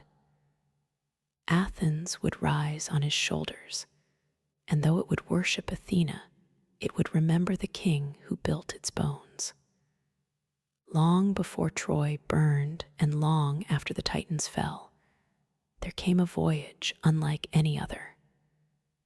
A quest that crossed continents and gods, bound heroes into brotherhood, and ended in betrayal and exile. It was a tale of dragons and oaths, of kings usurped and thrones reclaimed. And at the center of it all was Jason, a prince exiled in childhood, a hero groomed not by war or prophecy, but by the long, slow fire of vengeance. His tale began in Iolcus, a coastal kingdom in Thessaly. Jason's father Aeson had been usurped by his own brother Peleus, a man who worshipped no law but power. Fearing the boy who might one day rise against him, Peleus sought to kill Jason at birth. But Aeson, forewarned, sent the infant away, smuggled from court and raised in secret by the wise centaur Chiron, who had trained Achilles, Asclepius, and other sons of fate. Jason grew strong in the wild, fed on honey and knowledge, his limbs hardened by hunting, his mind by songs of kings who had fallen and risen again. Years passed. Jason returned as a man, clad in a single sandal. For as he crossed the river Anorus, he had lost one in the muddy current while carrying an old woman across. The woman, of course, was Hera in disguise, testing the young hero. When he entered the city, Peleus saw the one-sandaled stranger and turned pale. For the oracle had once warned him, "Beware the man who comes with one shoe." Jason, bold but not foolish, did not draw a sword or raise a cry. He spoke plainly. He was Aeson's son and rightful heir. Peleus, too shrewd to strike openly, feigned welcome and offered a test. "If you wish to be king," he said, "then prove yourself worthy. Retrieve for me the golden fleece from the far land of Colchis. Bring back that ancient prize, and I will yield the crown." The fleece was the hide of a golden ram that had once carried Phrixus to safety across the sea. When Phrixus reached Colchis, he sacrificed the beast in gratitude. Its fleece, gold as fire, was nailed to an oak in a sacred grove, guarded by serpents and shadow, watched over by King Aeates, son of the sun god Helios. No Greek had ever gone there and returned, but Jason accepted the challenge. He summoned the greatest heroes of his time to join him, and they came not as soldiers, but as volunteers, each seeking glory. Heracles came, and Orpheus with his lyre. Atalanta the huntress, Castor and Polydeuces, the sons of Zeus, Meleager, Theseus, Zetes, and Calais, the winged sons of the north wind. 50 heroes in all. Together, they boarded a ship named Argo, built by Argus under Athena's guidance. In its prow, she set a piece of sacred oak from Dodona, a timber that could speak in prophecy. The ship itself was a character in the tale, whispering warnings and guiding fate. They sailed east, past shores and tempests into legend. Their first trials were not of monsters, but of men. On Lemnos, they met a land ruled by women who had slain all their husbands. There Jason lay with Hypsipyle, queen of the isle, and begot sons he would never see grown. In Thrace, they encountered the blind seer Phineus, tormented by the harpies who fouled his food. The winged Boreads drove the creatures off, earning Phineus's prophecy. A path through the deadly clashing rocks, 2 cliffs that slammed shut like jaws upon any who tried to pass. At Phineus's advice, they released a dove. It flew through and lost only a single tail feather. The Argo followed at full speed, and the rocks caught her stern, but just barely. From then on, the passage remained still. The sea, it seemed, respected those who dared. At last, they reached Colchis, a land of fire and iron. King Aeates did not kill them on sight. Jason was a stranger, and in that ancient world, strangers were sacred. But Aeates agreed to grant the fleece only if Jason completed 3 tasks: yoke fire-breathing bulls, plow a field with them, sow it with dragon's teeth, and then defeat the warriors who would rise from the soil. These were not tests of courage, but of impossibility. It would have ended there had the gods not intervened. Eros, at Hera's urging, struck Medea, daughter of Aeates, with an arrow of love. She was a priestess of Hecate, versed in herbs and poison, untouched by men, cold as moonlight. But at the sight of Jason, her heart betrayed her. She gave him a potion to shield him from flame, taught him to hurl a stone among the earth-born warriors so they would turn on one another, and at last led him to the fleece itself, guarded by a serpent that never slept. Medea sang spells, and the beast sank into slumber. Jason seized the fleece, brilliant and soft as molten gold, and fled with Medea into the dark.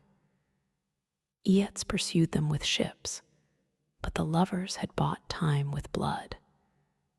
Medea had taken her young brother Obsietus, cut him into pieces, and scattered them in the sea, forcing her father to stop and gather the limbs for burial. The Argo slipped away, stained by crime and magic. Their return was a wandering, past Scylla and Charybdis, through lands of danger and delay. At length they returned to Iolcus, but Peleus refused to yield the crown. Medea, in vengeance, tricked his daughters into cutting him to pieces and boiling him alive, claiming it was a spell of rejuvenation. Horrified, the people rose up. Jason, now tainted by treachery, was exiled. He fled to Corinth, where he and Medea lived for years in uneasy peace. But Jason, ever seeking legitimacy, cast Medea aside and chose a Corinthian princess for marriage. Medea, wronged and vengeful, unleashed a fury no man could endure. She poisoned the bride's gown, burning her to ash, and murdered her own sons by Jason. Then she fled, carried away in a chariot drawn by dragons, a gift from her grandfather Helios. Jason, broken, returned to Iolcus.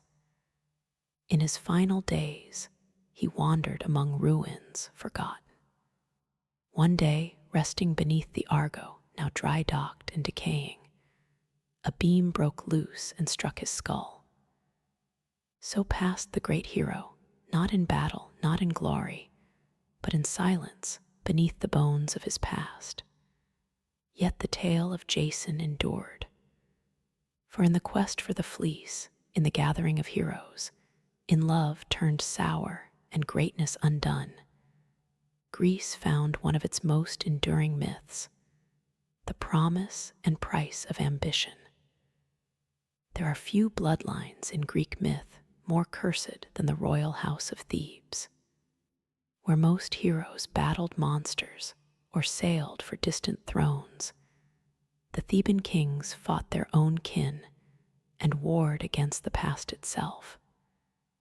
Their legacy is not carved in bronze or sung in triumph, but written in riddles, madness, and murder. Even the city's foundation was steeped in omens and unrest. Thebes began with a quest.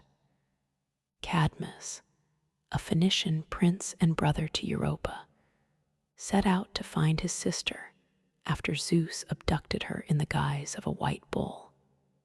Unable to recover her, Cadmus sought guidance from the oracle at Delphi, who told him to abandon his search and instead follow a cow until it lay down. There he was to found a city. Obedient, he wandered until the beast collapsed upon a hill. But when Cadmus sent his companions for water, they met their deaths at the hands of a serpent sacred to Ares, guarding a spring. Cadmus slew the serpent himself, and at Athena's bidding, sowed its teeth into the soil. From the earth sprang armed warriors, the Spart or Sown men, who turned on one another until only 5 remained. These 5 became the noble families of Thebes, and Cadmus their king. But the slaying of Ares's serpent drew divine wrath. Cadmus served the war god for 8 years in penance.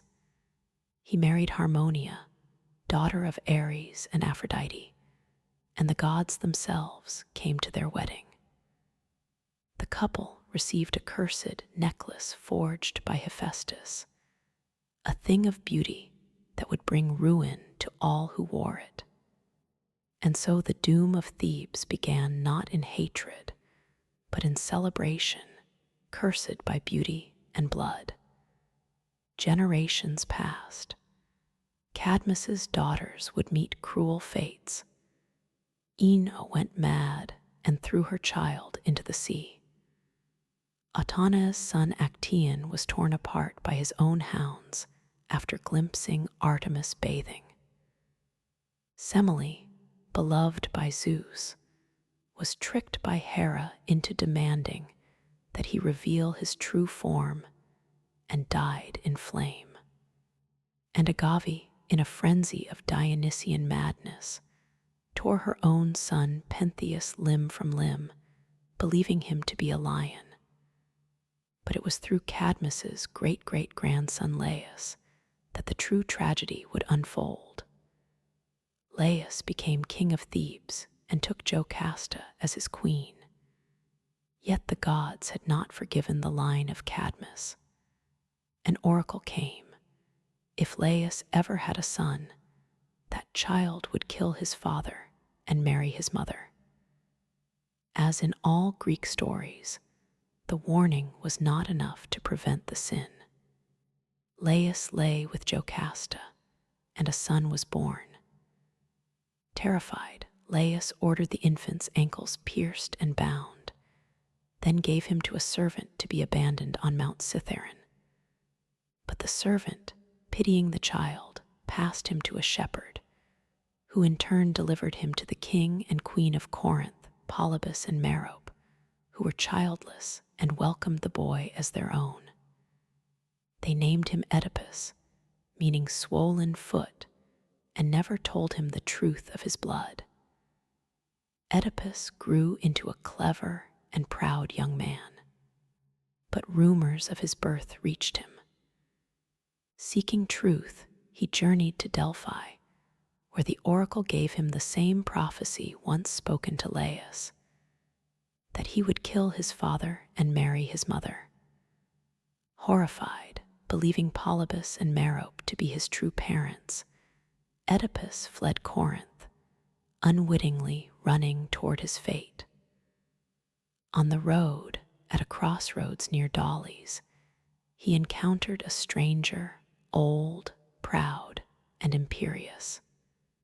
A quarrel broke out over the right of passage, and in the heat of rage, Oedipus slew the man and his attendants, never knowing that he had just killed his true father Laius. He continued on to Thebes, which was under siege, not by an army, but by the Sphinx, a creature with the body of a lion, wings of an eagle, and the face of a woman. She devoured all who failed to answer her riddle. What walks on 4 legs in the morning, 2 at noon, and 3 in the evening? Oedipus answered without hesitation, man. The Sphinx, defeated, threw herself from a cliff. Thebes rejoiced. The city's deliverer was made king, and in gratitude he was given the widowed queen as his bride, Jocasta, his mother. Years passed. Oedipus ruled well and had 4 children, Eteocles, Polynices, Antigone, and Ismene. But plague fell upon Thebes, and the oracle proclaimed the land was cursed by unpunished blood. Slowly, terribly, the truth unraveled. The old man at the crossroads, the queen's grief, the scarred feet, the servant who survived, and the blind prophet Tiresias, who named the king as both father and brother, son and husband. Jocasta hanged herself. Oedipus took her brooches and blinded himself, piercing his own eyes. He begged to be exiled and wandered the land as a wretched figure, guided only by Antigone's hand. In the hills near Colonus, he found sanctuary, and at last, a quiet death swallowed by the earth. His grave became a secret kept by the gods, but his children did not escape the curse. Etiochles and Polynices fought for the throne. When Polynices was exiled, he raised an army from Argos and led the seven against Thebes, a war that bathed the city in blood. The brothers slew each other in single combat at the gates. Thebes survived, but its soul was broken. Antigone, the last to carry the old honor, buried her brother despite royal decree. For this she was condemned by her uncle Creon and buried alive. The gods sent madness and death to his house as punishment. Thebes endured, but its kingship became a revolving door of ruin. The tale of Oedipus is not one of monsters slain or cities built. It is a tale of fate, of how a man may do all he can to outrun a prophecy and still run straight into its arms. It is a tragedy not born of evil, but of ignorance, of a man who sought the truth and was destroyed by it. Of all the wars that ever ravaged mortal soil, none would echo louder through the ages than the one fought for a woman's face. A war of oaths and pride, of beauty and betrayal, of gods and kings, and the fall of empires. It began not with spears or fire, but with a wedding, one that all the gods were invited to attend, save for one. Eris, goddess of discord, was not welcome at the marriage of Peleus and Thetis. The sea nymph fated to bear a son greater than his father. Her fury, Eris cast into the feast a golden apple inscribed with 3 words that would shatter kingdoms. To the fairest. The apple was claimed by Hera, Athena, and Aphrodite, each believing herself most worthy of its gleam.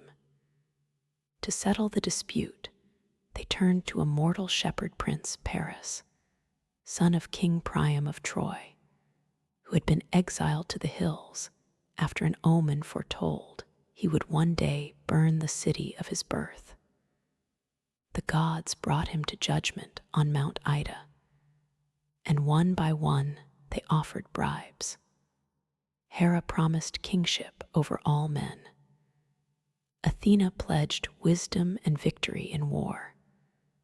But Aphrodite, with a smile like soft thunder, offered him the love of the most beautiful woman in the world. Paris chose love, and thus Helen of Sparta, daughter of Zeus and later wife of Menelaus, was marked. She had many suitors in her youth, princes and kings from across Achaea, drawn not only by her beauty, but by the promise of bloodlines that reached Olympus. Her mortal father, King Tyndarus, feared the war her hand would spark. On the advice of Odysseus, he bound the suitors with a sacred oath, that whoever won Helen, all the others would swear to defend that union, to punish any who dared violate it. The pact was made with laughter, but oaths once sealed bind more than men. They bind fate. Menelaus, brother to King Agamemnon of Mycenae, won her hand. Their rule in Sparta was just, their kingdom strong. But when Paris came to visit under the pretense of peace and guest right, he saw Helen and saw in her the prize Aphrodite had promised. Whether she went with him willingly or was taken remains a matter of song and shadow. The poets disagree, but when Paris sailed back across the Aegean, Helen was with him, and in that hour the war began. Menelaus raged. He called upon the oath, and all who had sworn it answered. Odysseus of Ithaca, clever and reluctant. Nestor, the old sage of Pylos. Ajax the Greater, son of Telamon, towering and grim. Ajax the Lesser, swift and fierce.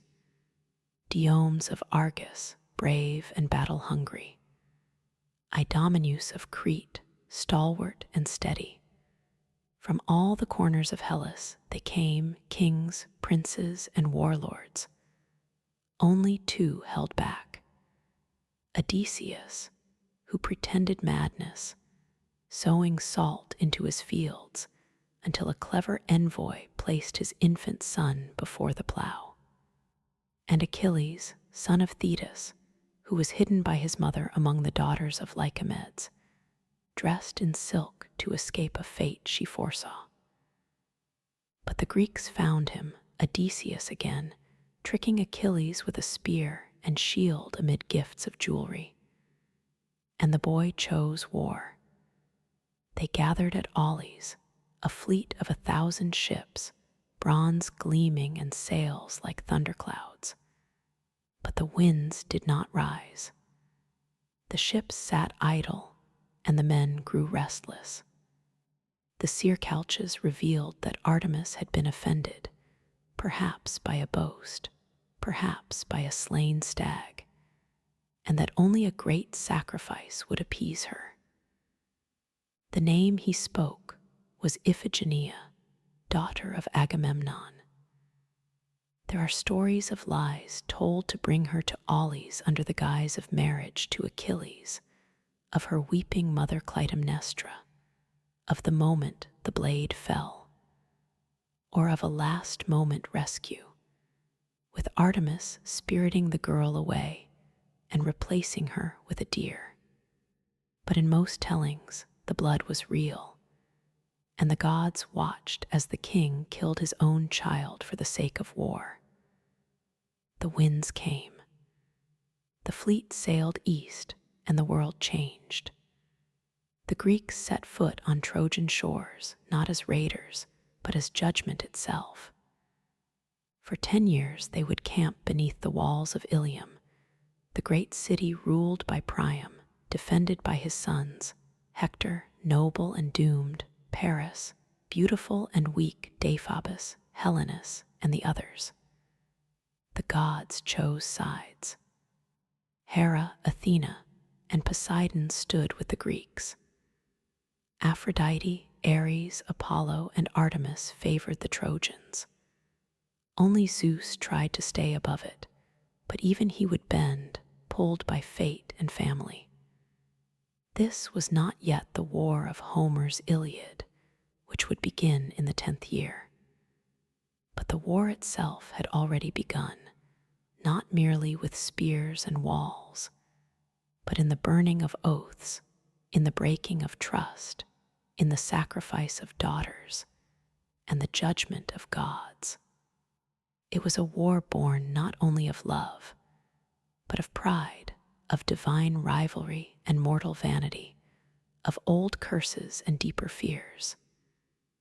And it would end not with victory, but with fire.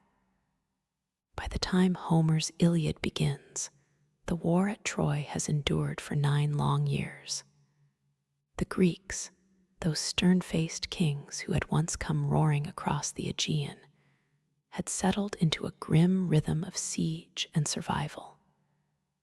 What had begun in fury and fire became something colder, slower, more desperate. They built black-walled camps along the shore, hauled their ships high upon the sand, and sent out raiding parties day after day, not just to battle, but to feed their armies. The war dragged on like an old wound that would not heal, and both sides felt the infection deepening. The Trojans, safe behind their mighty walls, raised, it was said, by Poseidon himself, and the mortal builder Apollo had once served in penance, suffered but endured. The fields outside the city had long been razed. Their allies came from the east and north, Sarpedon of Lycia, Memnon of Ethiopia, and others, bringing new life to an old cause. And yet the Greeks would not leave, not without Helen. Pride held them there as much as oaths. The war had become a matter of legacy. But war does not live in walls and ships. It lives in the hearts of men. And in this war, two hearts burned hotter than the rest.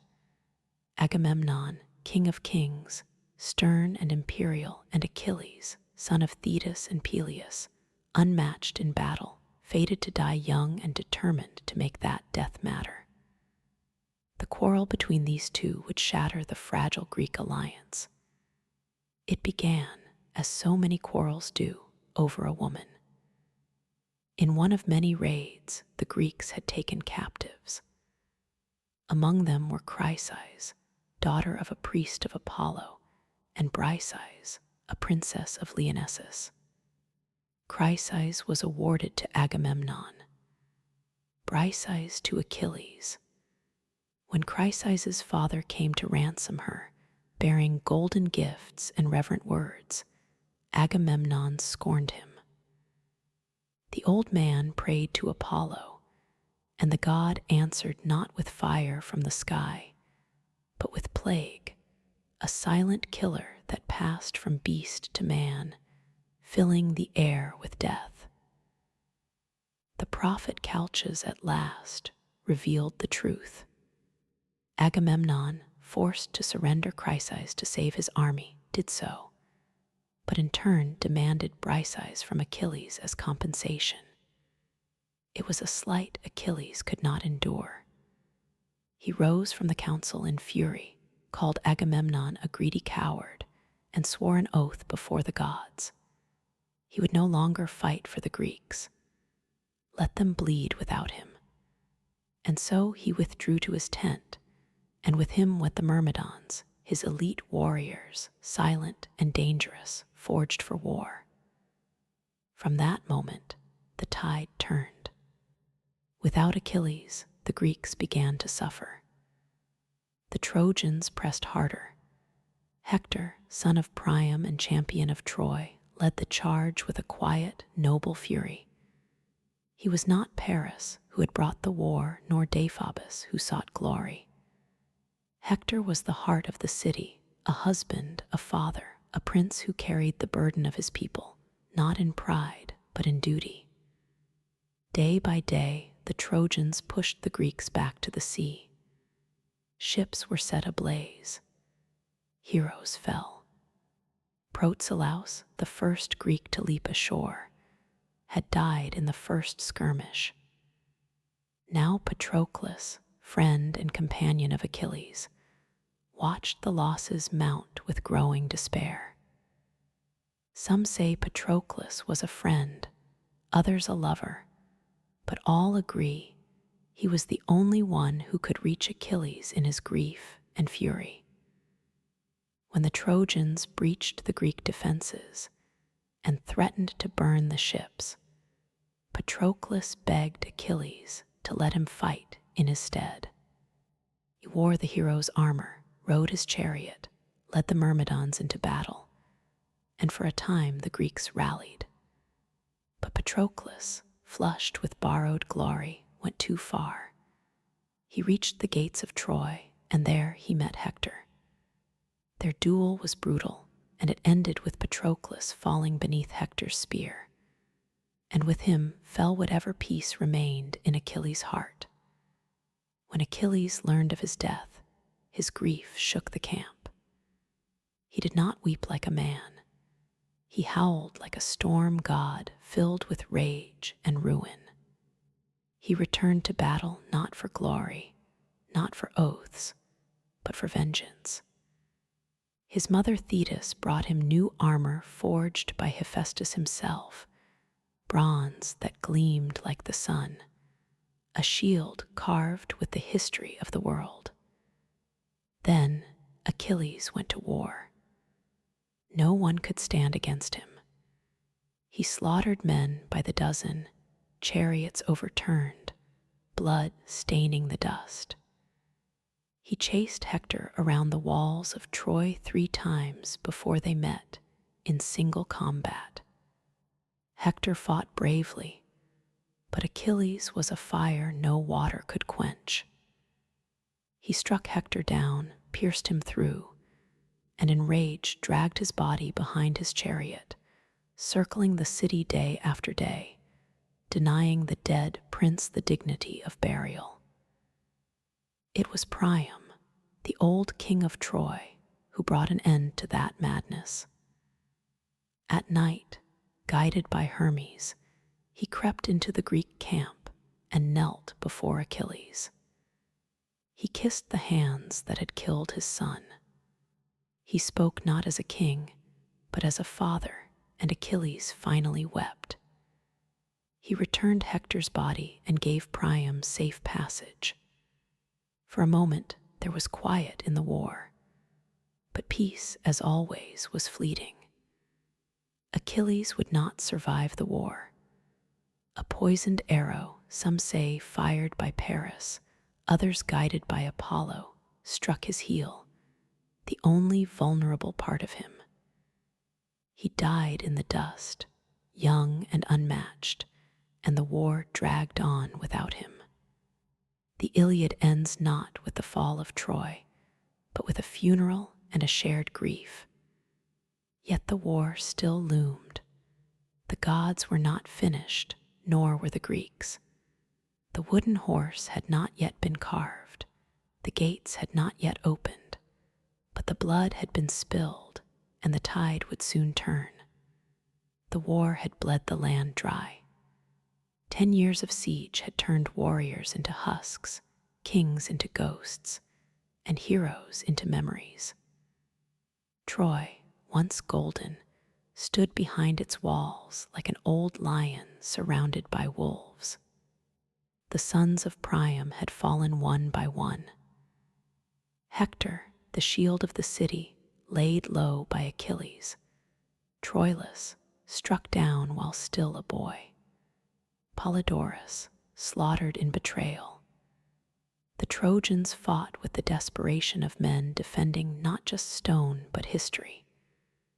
And yet they endured year after year, while the Greeks grew weary and restless beside their smoking campfires. Then, just as the gods began to turn their gaze elsewhere, the Greeks vanished. At dawn, the Trojans climbed their towers and saw no sails upon the sea. The ships were gone. In their place, on the plain outside the Scaean gate, stood a colossal wooden horse, tall as a temple, its flanks stitched from smooth-planked cedar, its mane carved in honor of Poseidon. No soldiers stirred, no weapons clashed. The war, it seemed, had ended in silence. Troy did not rejoice easily. Priam, old and cautious, questioned what he saw. Others urged caution. But it was Sinon, a cunning Greek left behind, who broke the city's fate wide open. Pretending to be a deserter, he spun a tale so clever it might have come from Odysseus's own mouth. The horse, he said, was an offering to Athena, a peace token left behind after the Greeks had sailed away. If the Trojans brought it into their city, it would guarantee their dominance for generations. But if they dared destroy it, ruin would follow. Only Laocoon, priest of Poseidon, spoke the truth. Beware Greeks bearing gifts, he warned, and hurled a spear into the side of the horse. The wood groaned. Something shifted within. But in that moment, as if the gods themselves had tired of warning mortals, a pair of sea serpents, great and coiled, with eyes like burning coals, rose from the surf and crushed Laocoon and his sons in their coils. The people, seeing this, called it a sign. Troy had refused the gods' gift once before. They would not do so again. With ropes and wheels, with cheers and hymns, they brought the horse inside their walls. That night, while While the city feasted and the fires died down to embers, a trapdoor in the belly of the beast opened with a groan like thunder. Out came Odysseus, Menelaus, Neoptolemus, Diomedes, and others, handpicked for cruelty and cunning. At the same hour, the Greek fleet, hidden on the nearby Isle of Tenedos, returned silently under cover of night. Troy slept. What followed was not war. It was slaughter. Neoptolemus, the son of Achilles, stormed through the palace like a black wind. He killed Priam at the altar of Zeus, the old king's blood soaking the stones. Cassandra, daughter of Priam and cursed prophetess, was dragged screaming from the temple of Athena, her warnings once again unheard. Hecuba, queen of Troy, watched her sons die and her city burn. The Greeks showed no mercy. Astyanax, Hector's infant son, was thrown from the walls so no heir might one day rise. Temples were desecrated, women taken, and the city of Troy, once the pride of Asia, was given to flame. Helen, whose face had launched 1,000 ships, was found in the palace. Some say she wept and begged for forgiveness. Others say she stood proud, untouched by grief. Menelaus, blade in hand, looked into her eyes and dropped the sword. He took her back to Sparta, and the war at last claimed its final victory. When dawn rose over the plain, nothing remained but smoke and ash. The walls had fallen. The gods turned their eyes away. But the war did not end cleanly. The victors carried their own curses. Ajax the Lesser, who raped Cassandra in Athena's temple, was drowned at sea. Agamemnon, returning home with Cassandra as a concubine, was murdered in his bath by his wife Clytemnestra. The house of Atreus bled on. Menelaus and Helen returned to Sparta, but their names were never clean again. Diomedes, Nestor, and others wandered into obscurity or exile. Odysseus, cursed by Poseidon, would not see home for 10 long years. His tale, a winding odyssey of shipwreck and monsters, would become its own legend, shaped by gods and loss. Only Aeneas, son of Anchises and Aphrodite, escaped Troy with his father on his back and his son by the hand. Guided by omens and stars, he carried the last ember of Troy westward toward Italy.